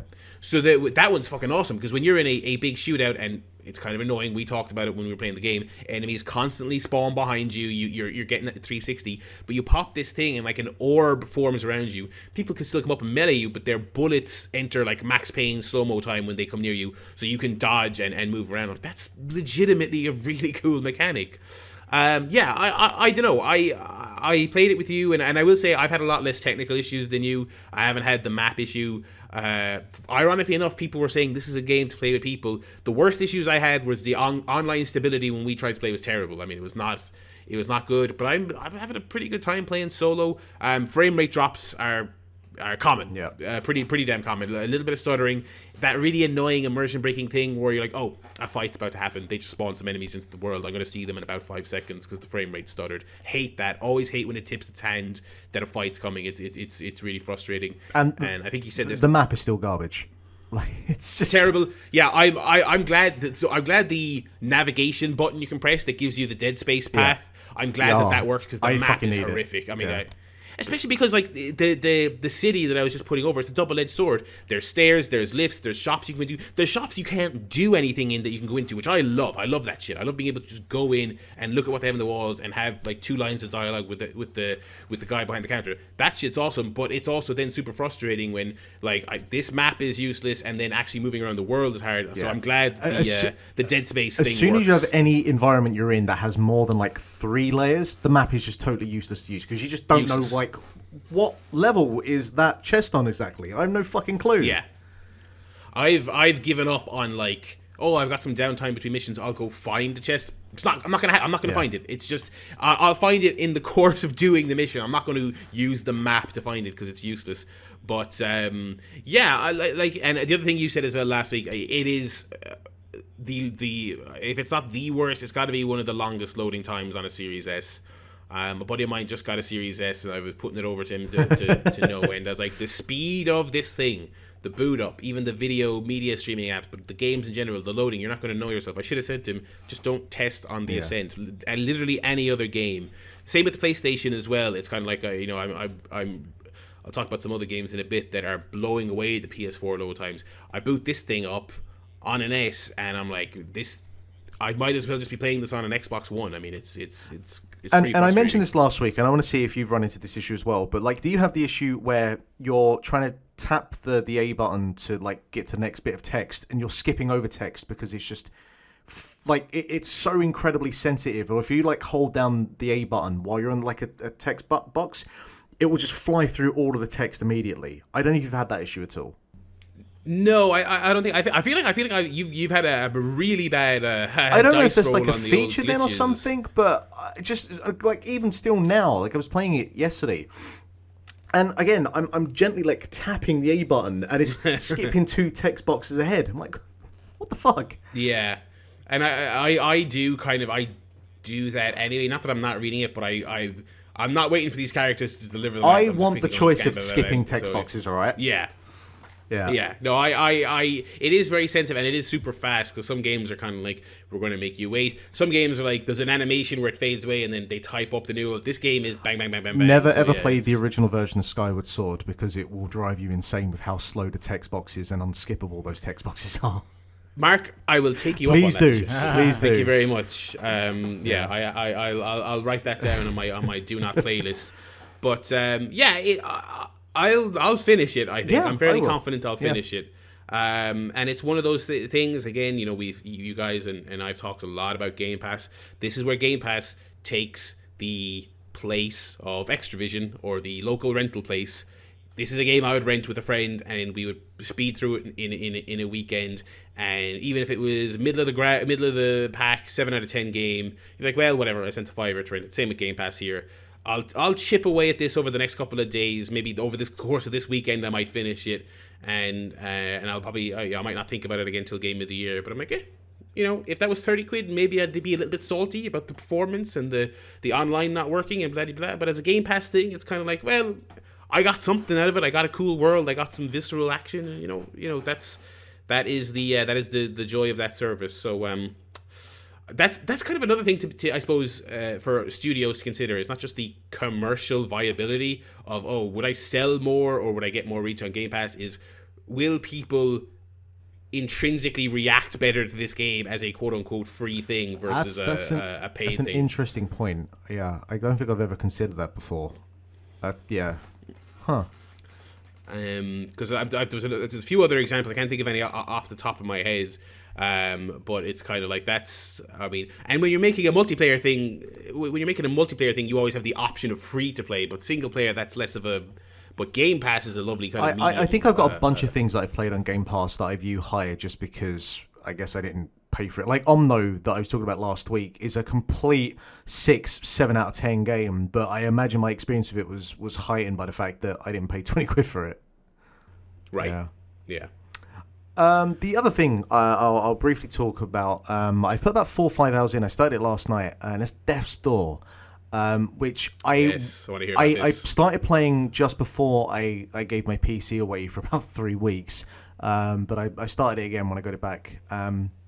So this is a isometric, very kind of Zelda-esque in its design, in its flow of, hey, there are enemies, you have a sword, you can attack them. There's a little bit of RPG, but it's mostly action. And it's like, there are 3 areas that you need to go to and pick up this MacGuffin and then bring them back, and your quest can continue. And it's very much like a go to the west, to this area to do this, go to the north, to this area and defeat this person. That kind of, you know, if you played a Zelda game, you know exactly what you're in for. But it's, what I'm liking about it, and I don't think I've ever said this before, but the animation is so smooth and fluid, and it's not by any means the best looking game, but it, you know, everything there is technically proficient. I haven't had any issues whatsoever, but everything is so smooth and satisfying to watch. And like, you'll have an enemy that rolls forward and will kind of like hit into a wall and then go into like his position. And it's just the fluidity of that movement. I'm just watching it, and I literally sat there for about 5 minutes just watching him like ping into walls because I was so enamored by the animation of it. And I've had a number of times with different like enemies that I've run into. You know, it's just got some really strong character design. And like, you know, some of them have their obvious weak points or strong points, but it doesn't kind of telegraph it in a way where there's like a big red line around it or something, which I really enjoy. It's like there's nothing really in the way, when I say kind of, you've got dungeons kind of like in your kind of Zelda-esque fashion, but again, it's done in that isometric way. So there's a little bit of verticality, but if you're thinking kind of the standard 3D Zelda dungeons, it's not quite like that. I haven't really run into anything with like puzzles. It's more just kind of, hey, here's a wall, just kind of get around it. There's usually like a different path to go. And then there's a way that you can get rid of this wall. Like there's a dungeon at the moment where you have these mushrooms that spit out these like exploding balls. So you just basically have to find where it is, find the wall that you can get past, have it explode the wall. And then at some point, I imagine there'll be an actual ability that allows me to blow up the walls as well, because it's very much, there's a lot of kind of like, hey, remember there was that area earlier where you could have set that thing on fire? Well, you now have the ability to do that, so go back there and there'll be whatever special reward or coins or whatever. So there's a lot of that kind of rewarding you for retroactively going back. And there's a lot of that kind of understanding the environment you're in and like, okay, if that's over there, how do I get over there? How does that work in conjunction to where I am now? So it asks you to at least understand the layout of the dungeons that you're in. And then I think the kind of big crucial thing is the bosses and the boss designs. I've seen some pictures that were floating around of like the first boss before I got to it. There was basically just this kind of giant weaponized door.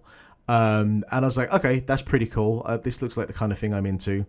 It's surprising to this day that I don't like Demon's Souls and Bloodborne, because everything about the way those games are the types of things that I like. I just hate the fucking movement and combat of Demon's Souls and Bloodborne. But the general kind of like philosophy behind it, your Cupheads or whatever, it is the kind of thing that I like. And none of the bosses I've faced yet are anywhere near as difficult as like a Cuphead or I imagine like a Bloodborne. But it's kind of got the similar kind of vibe to it. They're not bullet sponges, but they're sponges, and they do take quite a few hits. I've died a few times, but the game is very lenient about the checkpoints, so there's nothing there that you have to worry about. And the writing is quite funny as well. I've actually had a couple of laughs throughout, so it passes the Mark Kermode-esque, but video game style. And yeah, I'm really enjoying it. I think the game, what I've seen, is only about 7 or 8 hours long.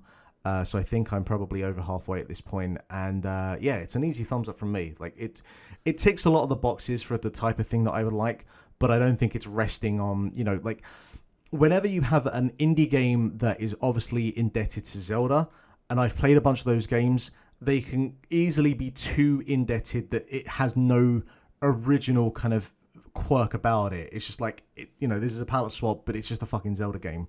This obviously takes a lot of elements from Zelda, but it does feel like its own thing. It has its own vibe to it, its own... Honestly, actually, there are certain points of it I get Psychonauts feel in terms of some of the characterization and in terms of some of the writing as well. So, like, if you in any way liked, Double Fine and Psychonauts, but with a Zelda-style mechanic to it, yeah, it's an easy thumbs up from me. I'm really enjoying it. What are you playing it on? I'm just playing it on Steam. Yeah, Steam. When my PC doesn't randomly reboot. Right. So. Yeah. Intermittently playing it on Steam. But I would imagine, again, like the type of game that it is, I don't think it would be that different if you was playing it on like the Series S. So yeah, I think it's on Series S. I think it's on Xbox as well. Yeah, I think so. But yeah, it's the type of game like it wouldn't make any difference if you're playing on there. I wouldn't think so. Barry, give me a couple of yours, and then we'll go to me, and then we'll finish up with your streaming games. Yes, yeah, those albatrosses. Yeah. Well, I don't have too much to say other than just to echo a lot of Mark's praise for Boomerang X. Yes, I love that fucking game. That is a tasty game. I gotta say, I've just done the first hour, just kind of getting to grips with the mechanics. I like that effing game a whole hell of a lot. Obviously, we'll see how I handle the difficulty spike. I don't feel like I've hit it yet.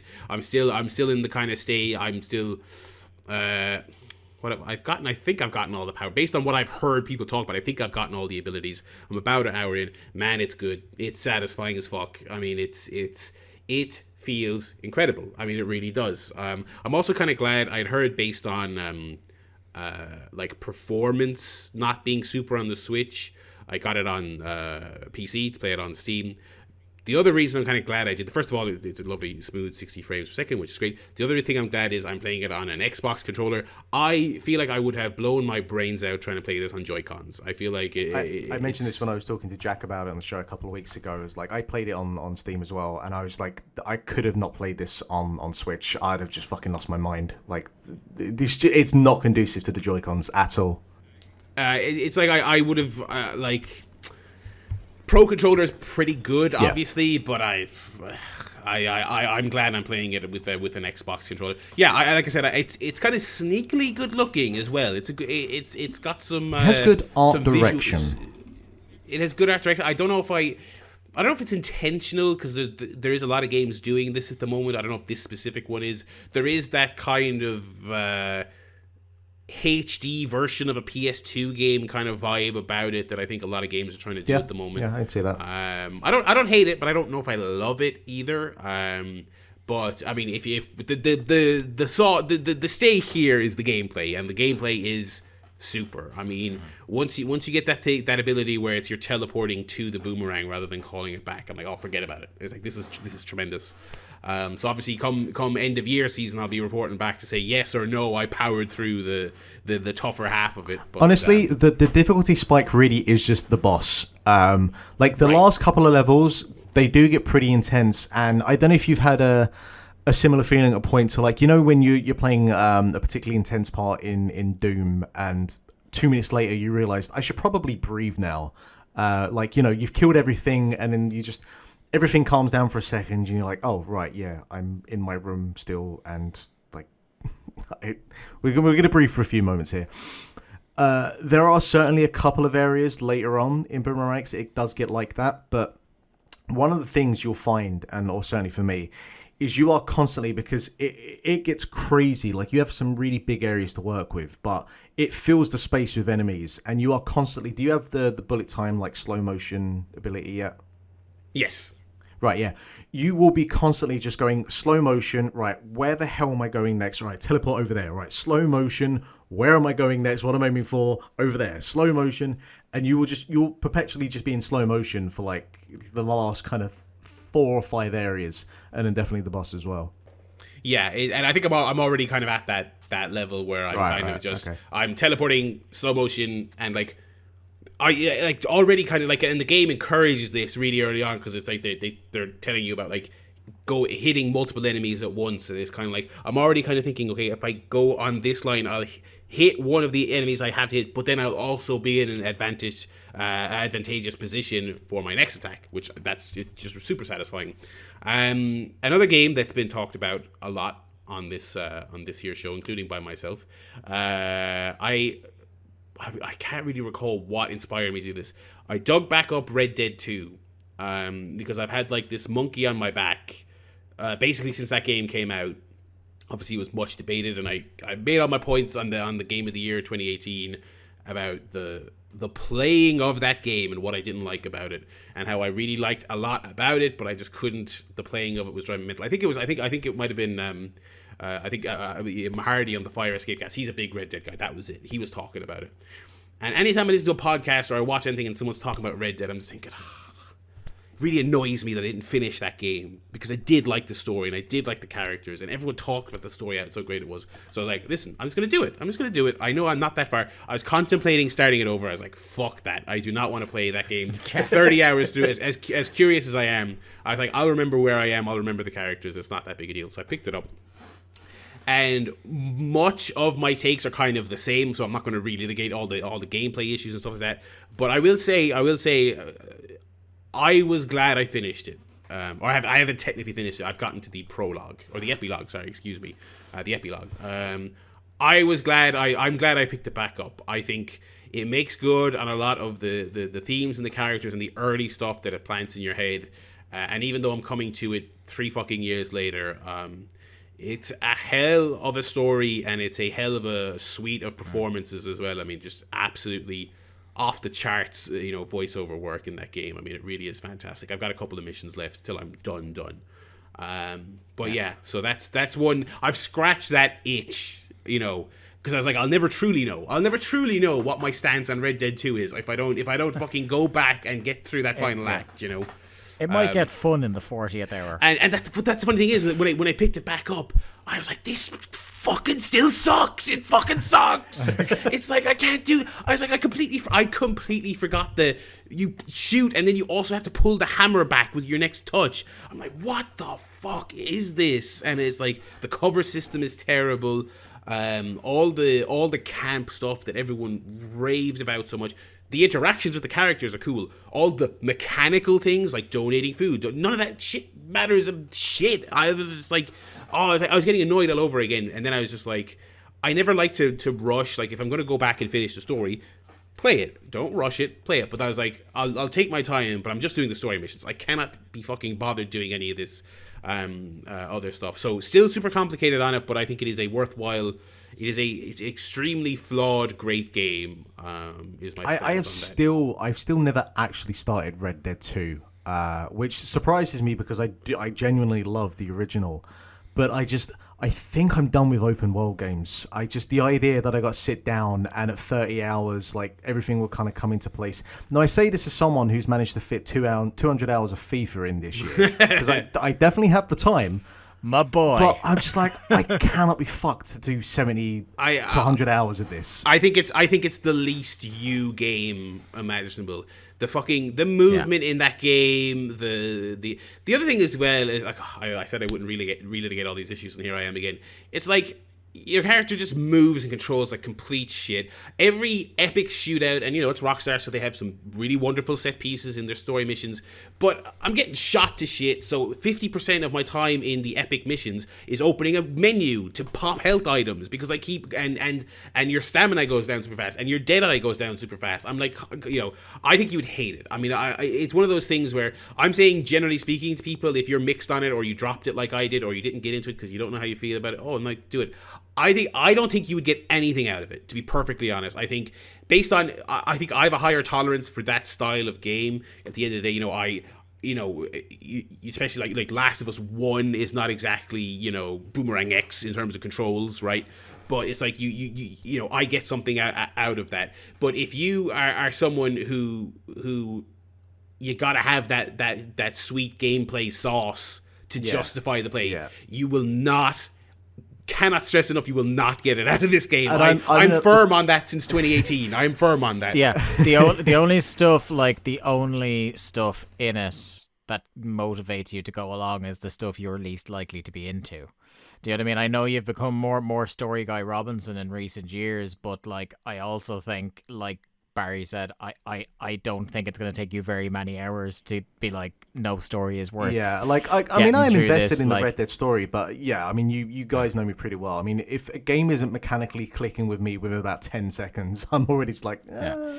It's the most to a fault attempt at an immersive sim from Rockstar. Like, it really wants you to like be doing your chores around the camp and around the Old West and things like that, and just along the way it feels kind of like I know a lot of people are higher on the game than I am, but it's kind of how I felt coming out of GTA 4. I was a little cold because I felt like some of the fun and wacky element and some of the it's a video game they were trying to leave behind on that one, but I think this is a much more extreme version of that, because a lot of mates of mine who just love GTA games and aren't in it for the story and things like that still found stuff they could enjoy in GTA 4, where I think like you really have to be on board with the story to make a lot of, you have to make a lot of concessions for the mire that it is to get through some of the shit. And then the stuff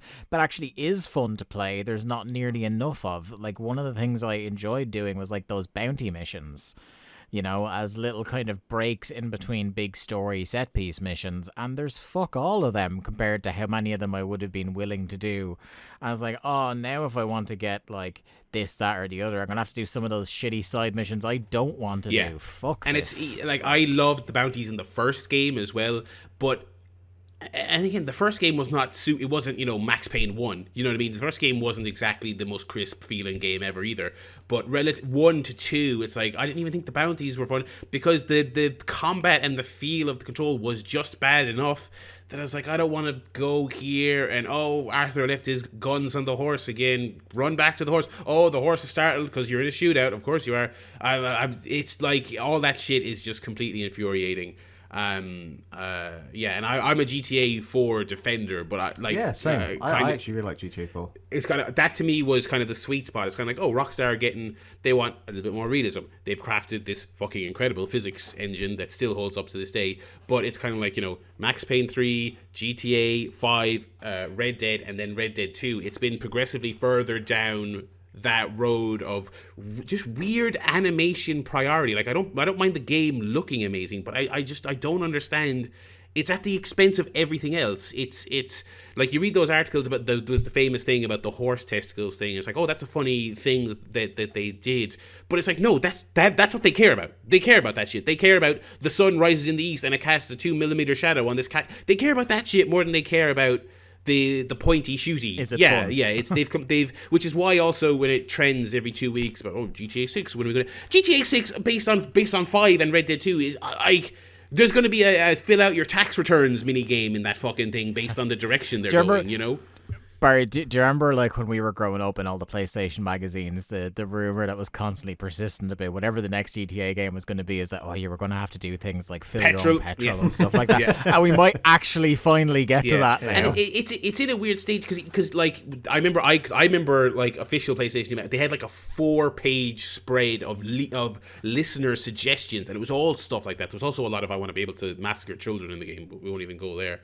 But it's like I find myself with GTA 5 and Red 2, I kind of buy into that stuff as well. They're like, you can, go into this saloon and sit at the bar and drink and look at this animation. You can play in GTA 5. It's like, who would ever want to do this? But you can play tennis. It's like, wait, why do I want to do that in this game? And GTA 5, I think, like, still had a little bit of that balance where there is still some incredibly silly things you can do.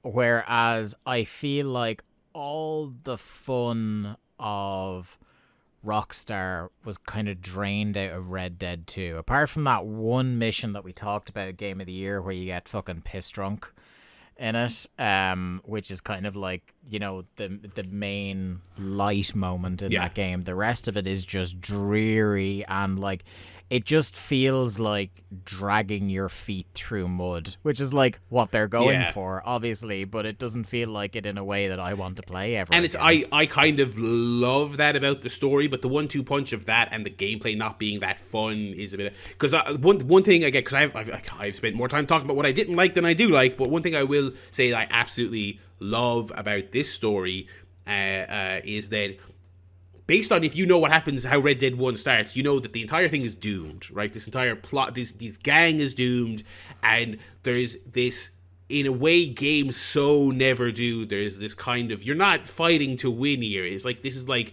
you're like trying to row against the tide, and it's just about kind of how those characters rage against the dying of the light. Exactly, yeah, and it's about like how these characters deal with it, and they're in denial, and they're fighting, and they're, with Arthur, it's like Rockstar Games constantly have a weird morality complex where they try and make their protagonists good, but they're obviously not good, and there's no nuance to it. And Red Dead 2 kind of feels like the one where they finally got the struggle of those characters, specifically Arthur Morgan down. Like, that stuff it's great. It's legitimately great. Yeah. But we've gone back in time and we've turned it into a half hour of Red Dead talk. If it gets to a point where it's ridiculously cheap, I'll have that interest of like, I bet this like runs buttery smooth on PS5 and looks good on my big new TV, because I upgraded my TV since I played it the first time. So I might be interested in that, but like, I don't think I would ever have the heart in me to play through that whole game again, not from the start. And I will say, I played it on 5, and that was the game I alluded to earlier. Loads super fast, really, really satisfying loads. Other than that, there's no boost. It's rock solid 30, but it's not 60. It's not anything, and there's no official patch either. It's literally just backwards compat. It loads faster.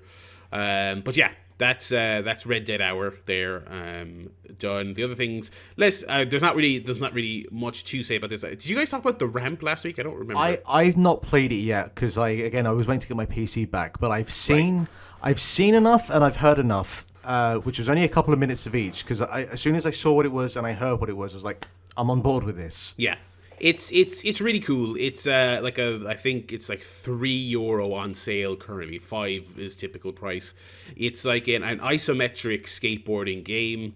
I think it's made by a guy, as far as I'm aware. It's just the one guy. Yeah. Minimalist graphics. You've got like a choice of 4 character models to choose between, 2 body types and 2 skin colors, and basically you've got 4 maps. Maps being very general. The first one is literally a half pipe ramp.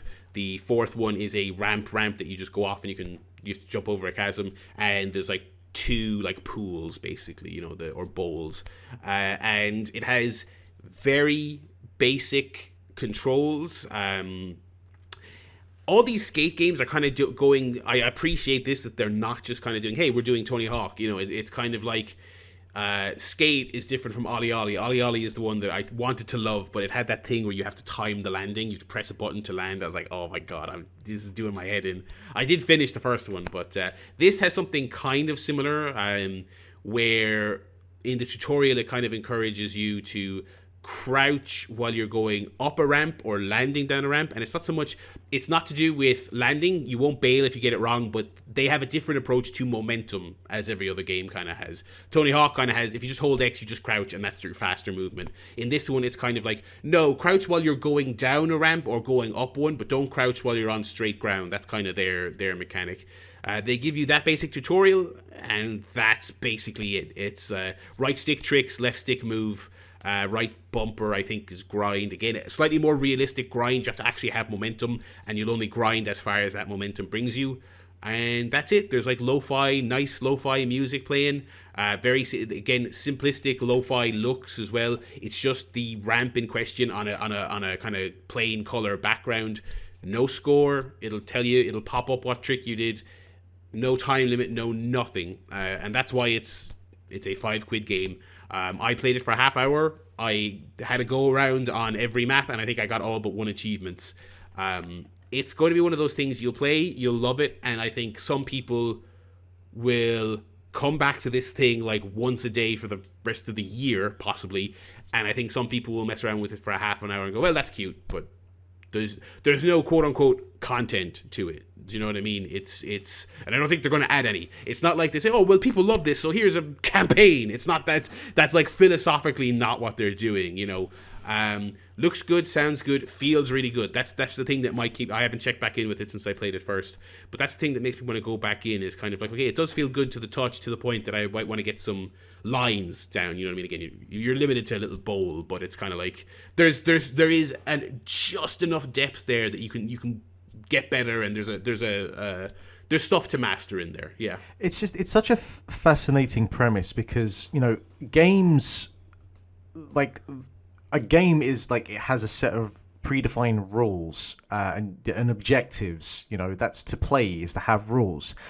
and this is just one of those kind of very rare games where there's no objective. It's a toy box. It's like, there's not that much different between you doing this and just, hey, I just want to do some tricks or whatever, as there is to actually just going outside and skateboarding. The objective is the same. There's no end goal that you're trying to do here outside of just like, well, I want to try and hit a hill flip today. It's like, well, I just want to try and hit a hill flip in this game.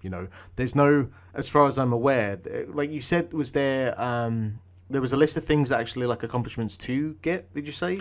Oh, no, there's like Steam achievements, and they are Steam achievements, right. They are literally do a 180, do a 360, okay, do a 720, right, grind for this long, and I think one of them is, there's like bail 50 times as well. Right, okay. There's no in-game, yeah, there's nothing, absolutely nothing. It's very rare that you have a game like that, and I think that's a very cool, I think that's partially part of the selling point of it, is like, there's no stress, or it's just go in, pick a skateboard, go do some tricks, have fun with it, £3, thanks. I haven't got around to it yet, but I really want to just, even if I just play for half an hour, I think you'll like it. I think I know this is such a cliche thing to say, but I think there's a very specific reason I'll say it here. I think it'd be really good on the Switch, and the reason I say that is I think it's only available on Steam at the moment, and it's kind of like I would absolutely pick this up and mess around with it on the bus, or mess around with it when I'm in bed, like before I go to sleep. Being only on the I don't know like how likely I am to sit down at the PC and fire up this little cute skateboarding thing for 20 minutes and then log off. Like, it's like, but again, like, it's a one guy thing putting out a little indie game that's kind of, I think, probably blown up more than he was expecting for all I would know. But yeah, it's cool. It is cool. So I'll go to my couple before we get Barry to finish off with his ones that kind of overlap into mine. The first one I wanted to mention, something that kind of I bumped off a little bit last week, was Yakuza 5. So yeah, nearly up to date on that franchise. I'm nearly getting to like Yakuza 6, the end of Kiryu's story, which I'm looking forward to. 3, 4, and 5 are some weird fucking games, lads. Like 0, 1, and 2, and obviously 0 was made years and years after 1 and 2, but 0, 1, and 2 follow a fairly kind of like, straightforward path. Like 0 kind of, you alternate chapters between playing as Kiryu and playing as Majima, but 1 and 2, you're Kazuma Kiryu, you're in this, crazy world of like political intrigue and weird side characters and quests and things like that. They really got comfortable in their own shoes by Yakuza 3 and just started throwing some shit at the wall, and that is admirable, but it has had mixed results in these last 3 games. So I think I said at the time, in Yakuza 3, I really appreciated that they felt so confident in that franchise at that point that, like, do you know what? For the first half of this game, we are going to take the foot completely off the accelerator, and you're just going to spend half this game as Kiryu finally having peace in his life and running this orphanage, and like the little wacky scrapes that you get involved in, while the kind of the main intrigue is just humming away in the background and you're not really engaging that much with it. 4 and 5 really play with the structure of those games a bit more, and I have not cared for it that much. So 4 is split up between 4 different protagonists, that like a quarter of the game each, and then there's like a final chapter where everybody comes together for the big final crazy battle. And I wasn't really... The problem with doing something like that, and it's kind of... We already mentioned GTA 5, which has a similar problem, that you're only going to enjoy the sections as much as you enjoy the characters themselves. When you don't so much buy into the character and their arc and their motivations, you kind of feel like you're just being trapped having to play with that person to get through this bit of the game. And that's kind of what long stretches of 4 and 5 feel like, because again, you're 3 games in, or if you started with 0 like I did, 4 games in with Kiryu, and you're so invested in that guy, and he's only in 25% of the game, chapter wise. And you're going with there's these other 3 guys, and I don't want to kind of like go into each one of them. And I don't know if all 4 of them pop up in Yakuza 5, but 2 of them have so far. We'll put it that way. And I think there are 4 total, but I will reserve the right to correct myself on that on a future episode.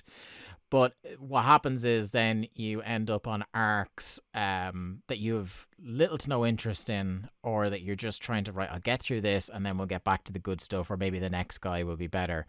I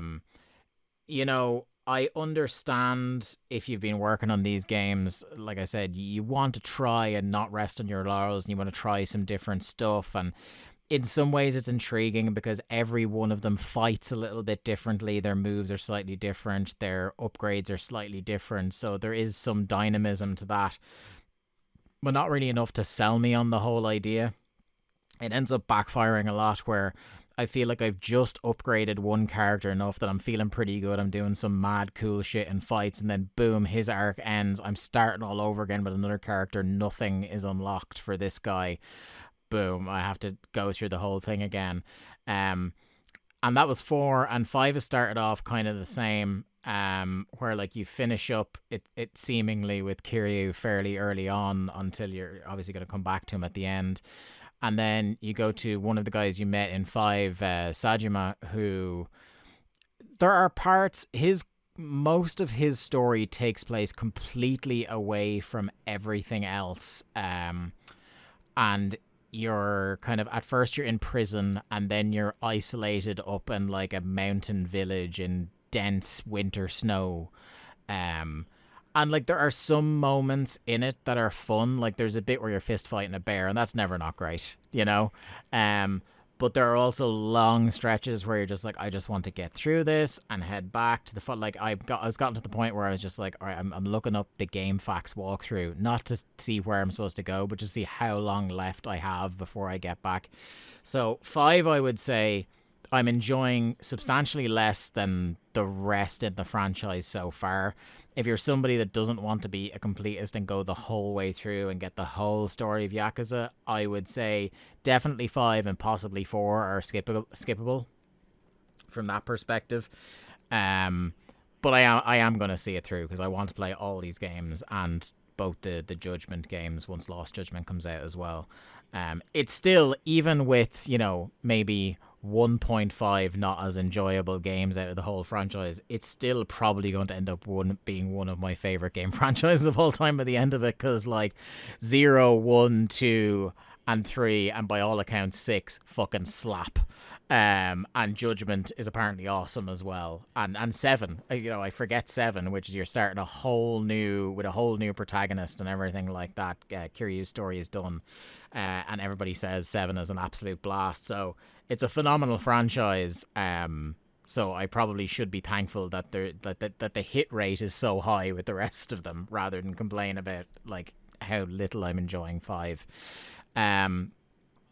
I've played about an hour or 2 of Axiom Verge 2. You know, we talk about how there's no news stories this week. A game that I thought was coming out next Barry, year for some reason. Yeah.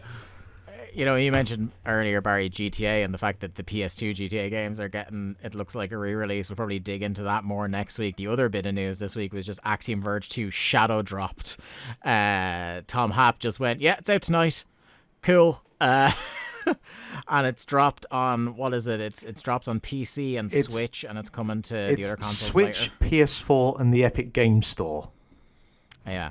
And like he was pointing out, because somebody was like, oh, what about PS5? And he's like, dude, I'm literally making this by myself. Like it takes a long time to port these things. Like, okay, as someone who has to deal with people asking those kinds of questions on a daily basis, and I'm not even a developer, I think a lot of people don't understand how fucking difficult it is.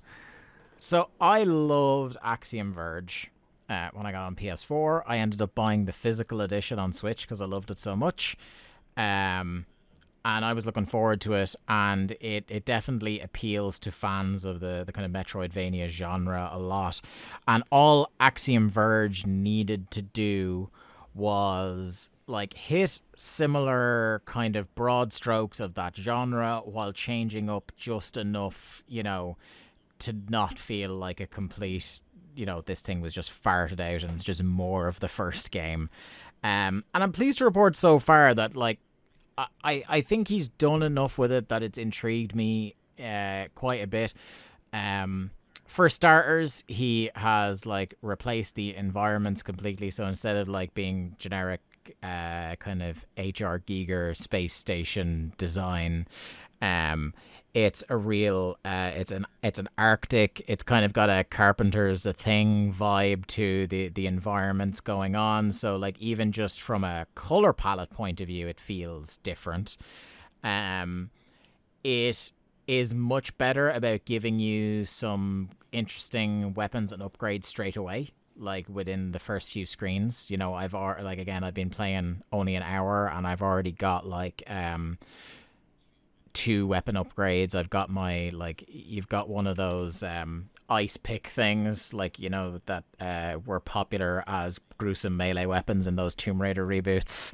So you've got one of them. that's kind of your basic melee weapon, and then I unlocked like a boomerang, and so being able to combo with them is really good.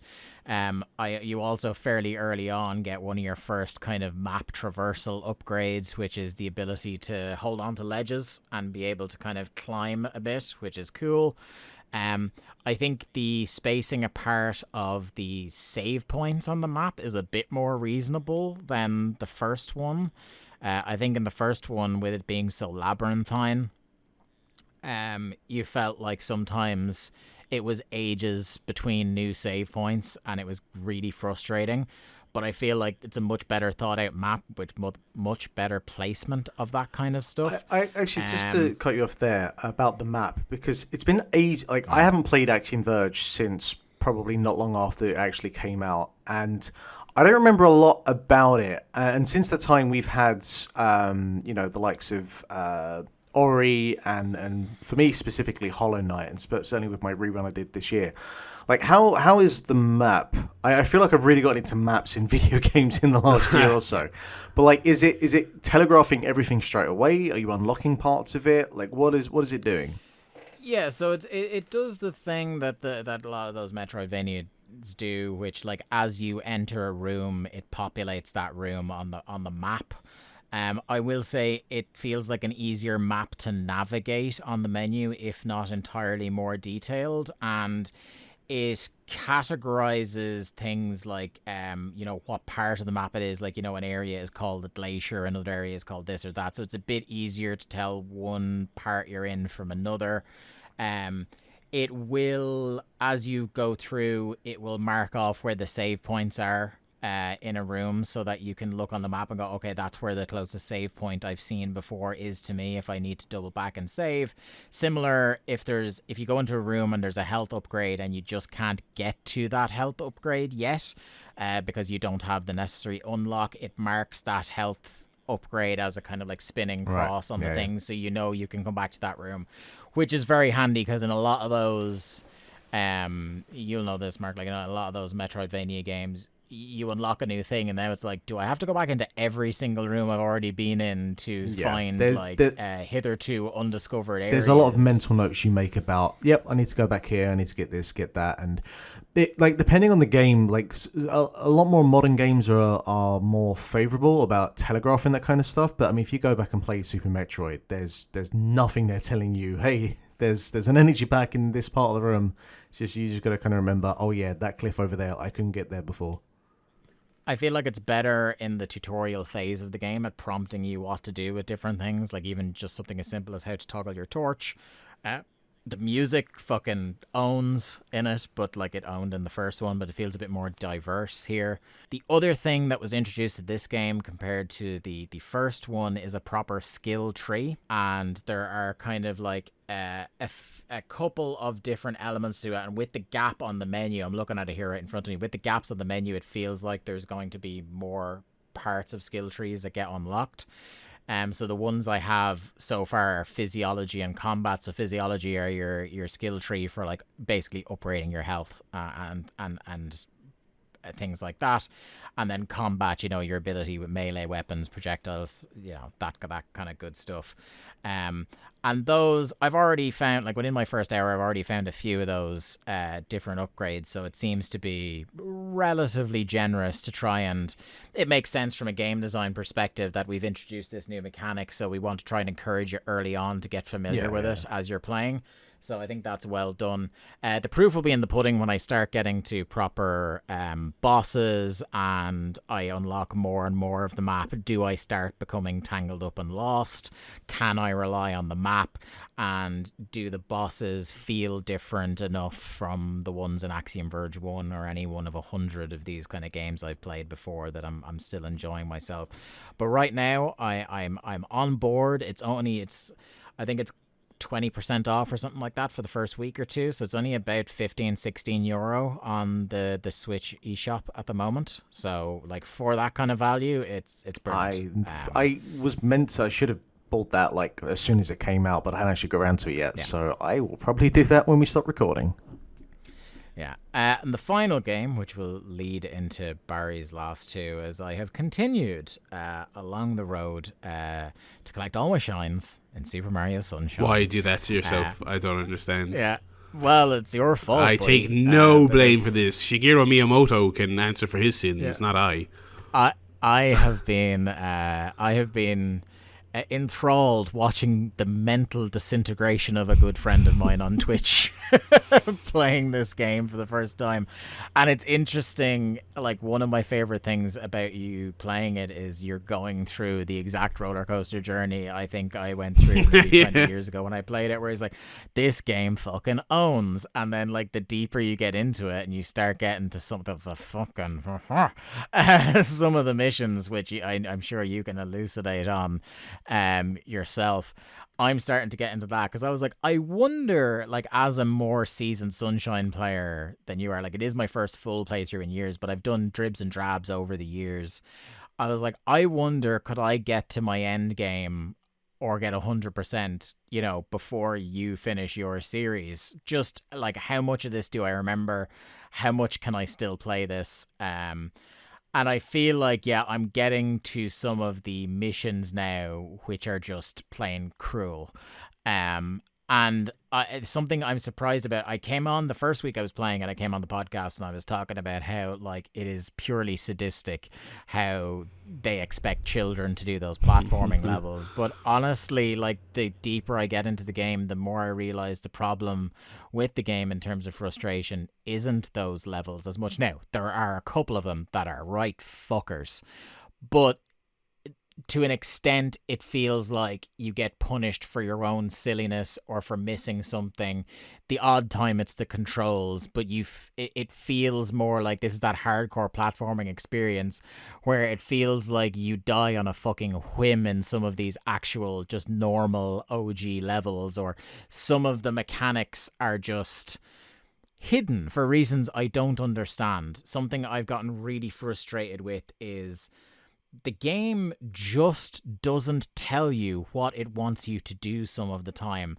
You did one on your most recent stream, and by the way, like, they're all up on Barry's YouTube, and I do recommend you binging them. I'm sure he'll plug his channel himself at the end of the program, but there was one with the boo under the casino where you're throwing the chilies, and I must have spent 15 minutes just throwing chilies at the cunt and then spraying him with water and going, why isn't this working? Because every boss to that point, pretty much, you have had to fight with your water. Flood is the main thing in the game, so it stands to reason, because that's what the game has taught you, that flood is always the answer when you don't know how to battle something.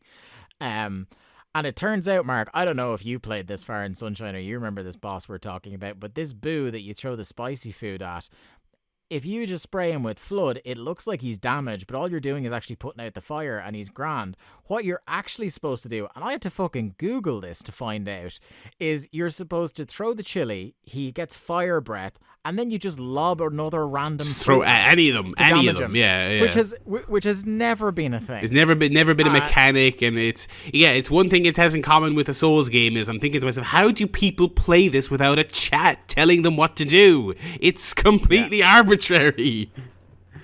Yeah. So yeah, like there are a lot of things I really like about Sunshine, but it is profoundly testing me. But I suppose I'll defer to the expert who has been getting tested in the public eye this whole time. How are you feeling about it, Barry? Oh, you know, I've calmed down. I've had 24 hours to decompress after it. You know, so I'm feeling okay. But yeah, like the tail end of it in particular, I just feel like it is like that meme of the horse drawing that gets like worse the further it goes along. It's like, early on, I was kind of like, it's because I was super bummed out by 64, the port of 64, which is kind of like, in a way, it's kind of a perfect port because it's warts and all. It's like, this is what Mario 64 is, and it doesn't hold up as well as you wish it did. And I played it, and I was like, oh, that's a shame. And then I fired up Sunshine, and I was like, oh, like this actually has something resembling modern camera controls, and it runs really nice, and it looks really clean. It is running in HD at the very least, and widescreen. It controls okay, and it's like the first couple of levels, like FLUDD is, it's a little bit goofy, but it's okay. It's got like realistic water physics still to this day. The amount of time it lets you glide on a jump isn't perfect, but you get used to it. You're like, okay, this is actually an interesting little mechanic, and it's the platforming levels. They actually kind of are mostly pretty good. It's just in the second half of the level, it's like they get some ideas that apparently, the story is that this game was rushed out the door because the GameCube was bombing, and they're like, we have to have a flagship Mario game out there, so they didn't get to fine tune it. And so you get things like every world has a hidden level, which is the jetpack-less levels. So traditional Mario levels, and that's fine. They're mostly very good. They're tough, but they are mostly very well designed. And you have to find them. They're like a little hidden secret. And it's usually just you go into a cave and it's there. Or you beat an enemy and he uncovers a pipe or whatever. On this one like Delfino Beach level, you go into this little casino and you literally just have to like pull 2 slot machines, which are again completely random. You could sit there for an hour, which I felt like I was going to do. You have to get 2 of them in a row to get 777s. That unlocks the I'm not even sure what you would call it. This like checkerboard game where it's just all question marks, and the flip side of the checkerboard is a star picture, and you have to use your water gun to turn all the panels so you see the star. And on paper, that's perfectly simple, but the sort of inconveniently realistic water physics means you don't have a sniper rifle. It's like you have a shotgun, so you're like shotgunning this thing. And so there was like 3 or 4 separate times on the stream where I got it down to 1 panel, and then the water gun just decides I'm going to shotgun it now and spurt water and reset half the panel. And I was like, this is like a bad joke that should have been cut from the game. And that's a mandatory shine you have to get to finish the game. Yeah, me and my boss were watching when it went up on YouTube. We watched it and we were also when you were doing that part, we were vacillating between roaring laughing and genuinely feeling bad for you. I was like, because you were cracking. I was like, the nightmares. I don't want to like, and this is why I try and pick my games very carefully. And I knew I'd have people helping me with Bloodborne, so I was like, okay, because I don't want to pick a game where I hit a wall and like I'm any game that's puzzle centric. I'm not going to play on stream because I don't have a puzzle brain and I'll get stuck. I was looking at that going, I'm gonna have to stop this. I'll go until 10 o'clock and then I have to stop, and I have to, because I'm like, there's no skill. It is literally like 2 random number generators to then set up a third more complicated random number generator to get into a level. And I think everyone knew this was coming, because the people who played this game, they knew this was coming. You get into the level, you fail the level, you lose all your lives, you die. It kicks you back to the hub world. Not even like, so I have to go back into the level to find the casino, to redo the slot machines, to redo the checkerboard game. I'm like, what? That is the single worst thing about the game, is it booting you all the way out. And like, just little things, and I think you said it on one episode, that like the little quality of life tweaks that wouldn't have taken that much effort for them to go in and do, like just boot you back to the start of the mission instead, or little things like those foot race missions costing you a life if you don't win it. Oh, absolutely. And like, just look at Odyssey. Like, Odyssey is a game that is that's a 2018 release with 2018 quality of life stuff. The racing one is it. So it's like this race level, and I failed it like 3 times, and I didn't realize it was costing me a life every single time. So it's like, but first of all, even so, when you lose a life, it kicks you back out to the hub world again. So you have to go back into the level, which means you have to reignite the conversation. The camera cuts to the finish line. It won't let me skip that camera. I have to watch all of that over and over and over again to do this. And it's one of those things that, like, all that stuff is so annoying that the relatively easy task of winning the race, if you just slip and you fuck up, it's like, oh, I mistimed that jump, I fucked up that race, no big deal, I'll do it again. But no, it's the most annoying thing in the world, because it costs me 2 minutes of real time to get back to it. And there's just that stuff over and over and over again. Not only that, but you get so thick, like having to skip through the dialogue and skip through the cutscene at the start when you're doing it over and over again, that then you go to your next mission and just on autopilot you skip through the cutscene, and then you've missed what you're supposed to do in a level, and it's just like, oh fuck. God, and it's just, there's so many things where it's kind of like, I kind of want to say to them, like, I get the gimmick of what this level is. You needed to turn the difficulty down, like the one I did last night, where it's like there's a big red hot chain chomp going around the level, and you have to drag it to a bath on the other side of the level. So you go up to it, and the idea is that you spray it to cool it down, and then you drag it by its chain to the bath. And I'm like, okay, fair enough. I have to catch up, and don't touch it because you'll catch fire. Fair enough. Squirt it with water. But then you're dragging it, and it's kind of like, oh no, it's getting angry again, so you have to re-cool it down. I'm like, okay, fair enough. Obviously, it would be pretty boring if you have to cool it down once. But like the window of time between intermissions where you have to cool down, it's just small enough that it's so annoying. Like, I'm getting closer by an inch to the finish line each time, but it keeps and I'm just like, again, if this had been fine-tuned, they probably would have tuned it so it's like, okay, you have to re-spray it with water like once. I was having to refill my water because I was doing this many times. I was having to stop and farm health because I was nearly dying, and I was like, if I die on this level where there's no actual enemies, I'll go crazy. It's just stuff like that endlessly. And the second half, like I'm deep in the second half now. The second half of it has been unbearable, and I'm like, I said it after that chain chomp last night on the stream. I was like, if I wasn't streaming this and I didn't commit to finishing, this would be where I'd stop. Because I know you said when I was doing the watermelon level that you picked it back up and that's where your save was, because that's where you stopped. That would be the chain chomp for me. I'd be like, this is not fun, and it's not well designed, and it's like the race thing, it's time wasting. The game sucks time out of you at a level I've never seen out of a major Nintendo game before. It's crazy. And it's not buggy enough to be completely game breaking, but it's buggy enough in the wrong places to make it unnecessarily I don't even think frustrating. It's buggy from the sound of it. I just think there's a lot of bad game design. If you had seen the clip that's on Barry's Twitter of the amount of times that fucking watermelon clips through the pole. My god! But here's the thing. Everything you're saying, I know I have completed Super Mario Sunshine. I have that memory of completing that game, but I don't remember a single fucking thing, anything you just said for like the last 10 minutes. So I don't know if I've suppressed all of this or what, but I don't remember fucking any of this. You should play it. You will hate it even more than Red Dead 2 in hindsight.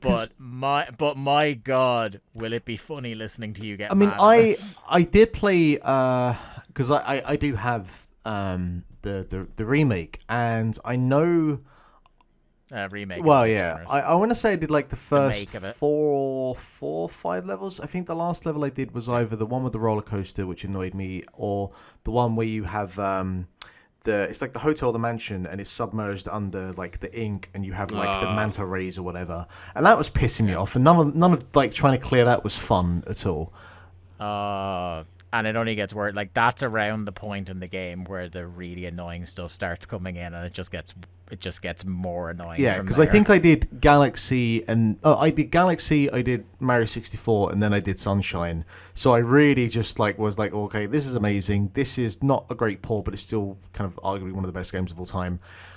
I think I did a couple of hours, and it's just that the camera of Sunshine just doesn't fucking work. That's true as well. I put over the camera briefly at the beginning because it's like somewhat resembling modern right stick control, but also it's also very similar to 64 in the sense that it's just getting stuck in the walls. It's getting fucking hung up everywhere.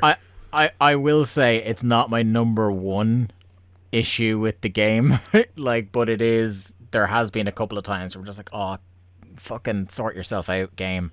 Like, I think in particular it annoys me on those hardcore platforming ones, where like if it was a static camera, I think I would actually fare much better than the way it like floats me behind walls and things like that when I'm trying to do very, very precise flips. Yeah.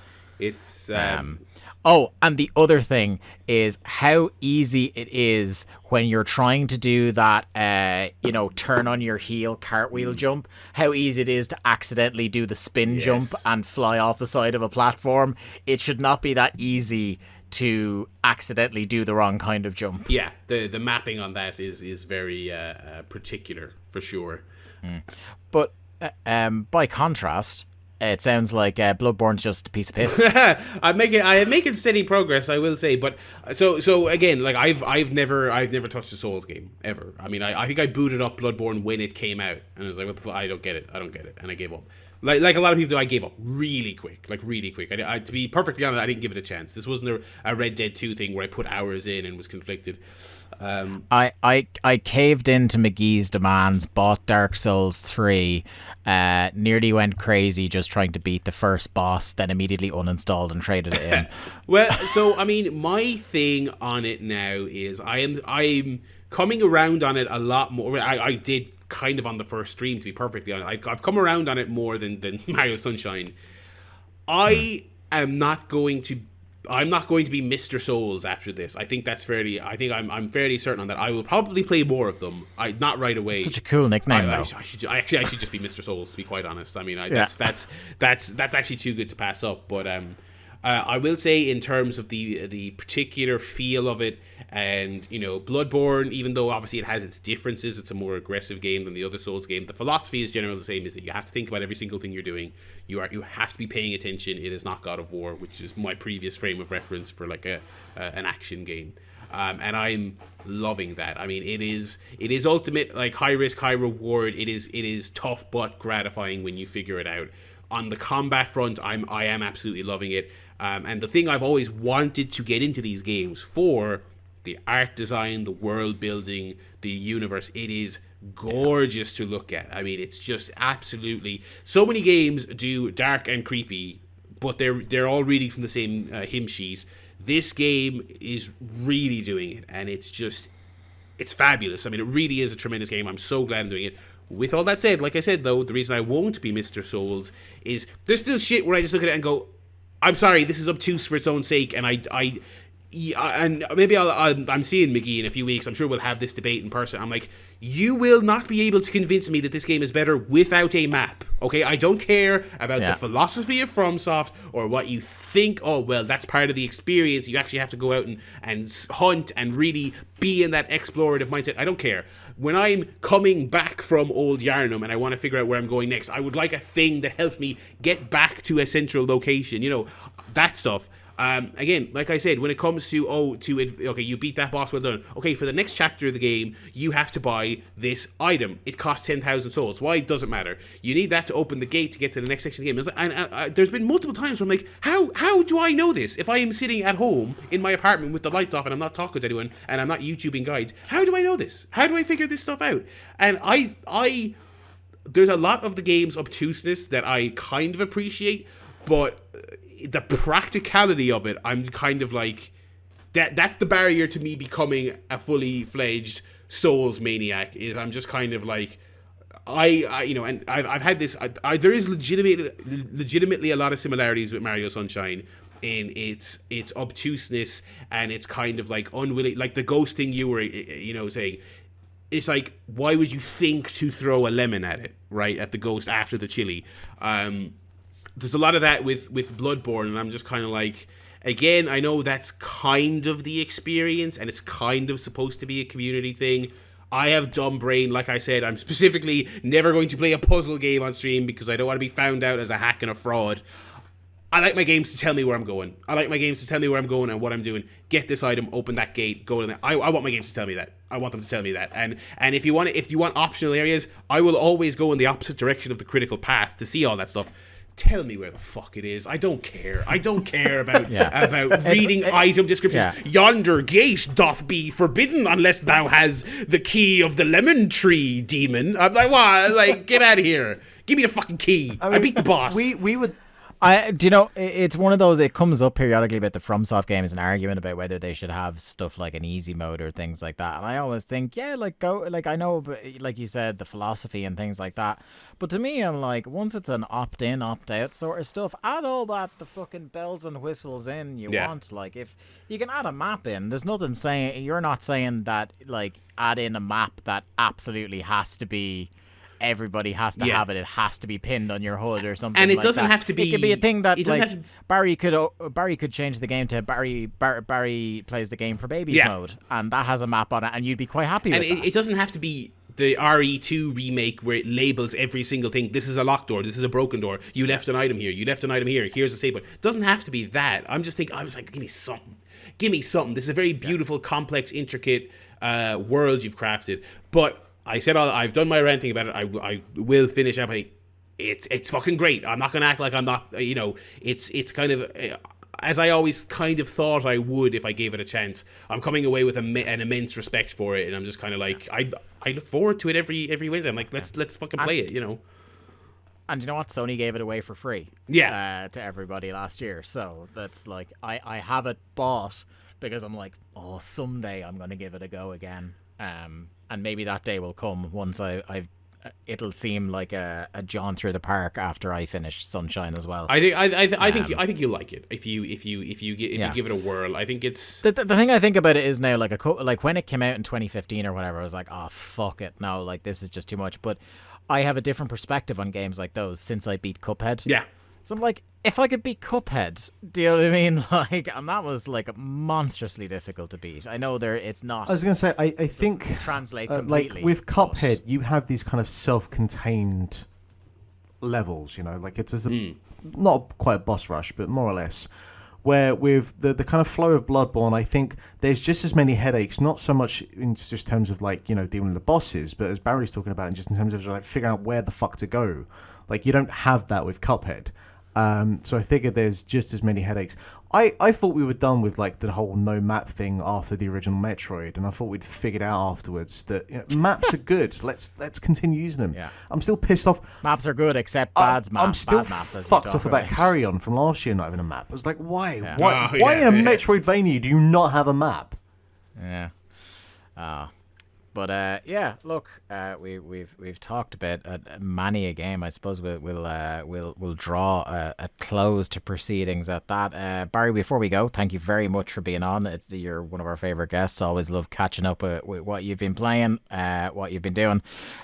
Hit us with your plugs, sir. Yes, the plug. So of course, for updates about what I'm doing on the Twitch and various other places, and plugs for podcasts like this, it's Twitter at the Barrylad, BARRYLAD, and for the much talked about Twitch experience, where I am still playing Bloodborne every Wednesday, Mario Sunshine every Thursday. Sunshine nearly done, so I'm gonna mix it up with some other stuff fairly soon. And by the time this episode goes up, I will have done my cooking stream, which is tomorrow as of this recording. But by the time folks hear it, it'll be done. So you can check all that out there. If you go to, I don't think I have a fancy custom-made YouTube URL. If you go to, so the Twitch is twitch.tv/Barrylad, just Barrylad. And if you go to the About page on there, I have all the links you could possibly want. Twitter, I post highlights on the TikTok for the kids.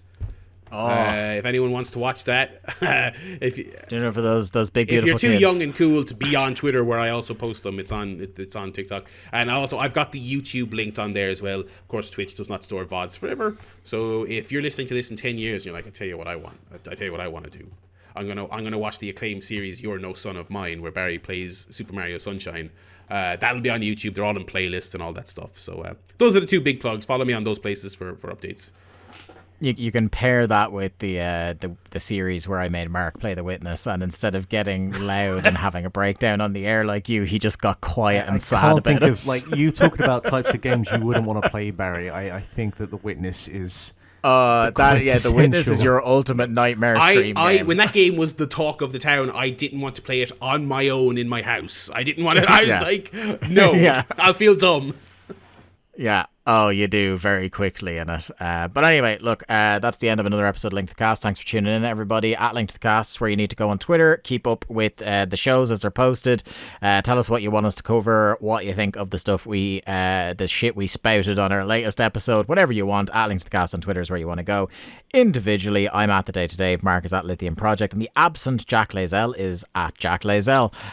We shall see you again next week for another episode of Link to the Cast. Until then, be well, be safe. Bye-bye.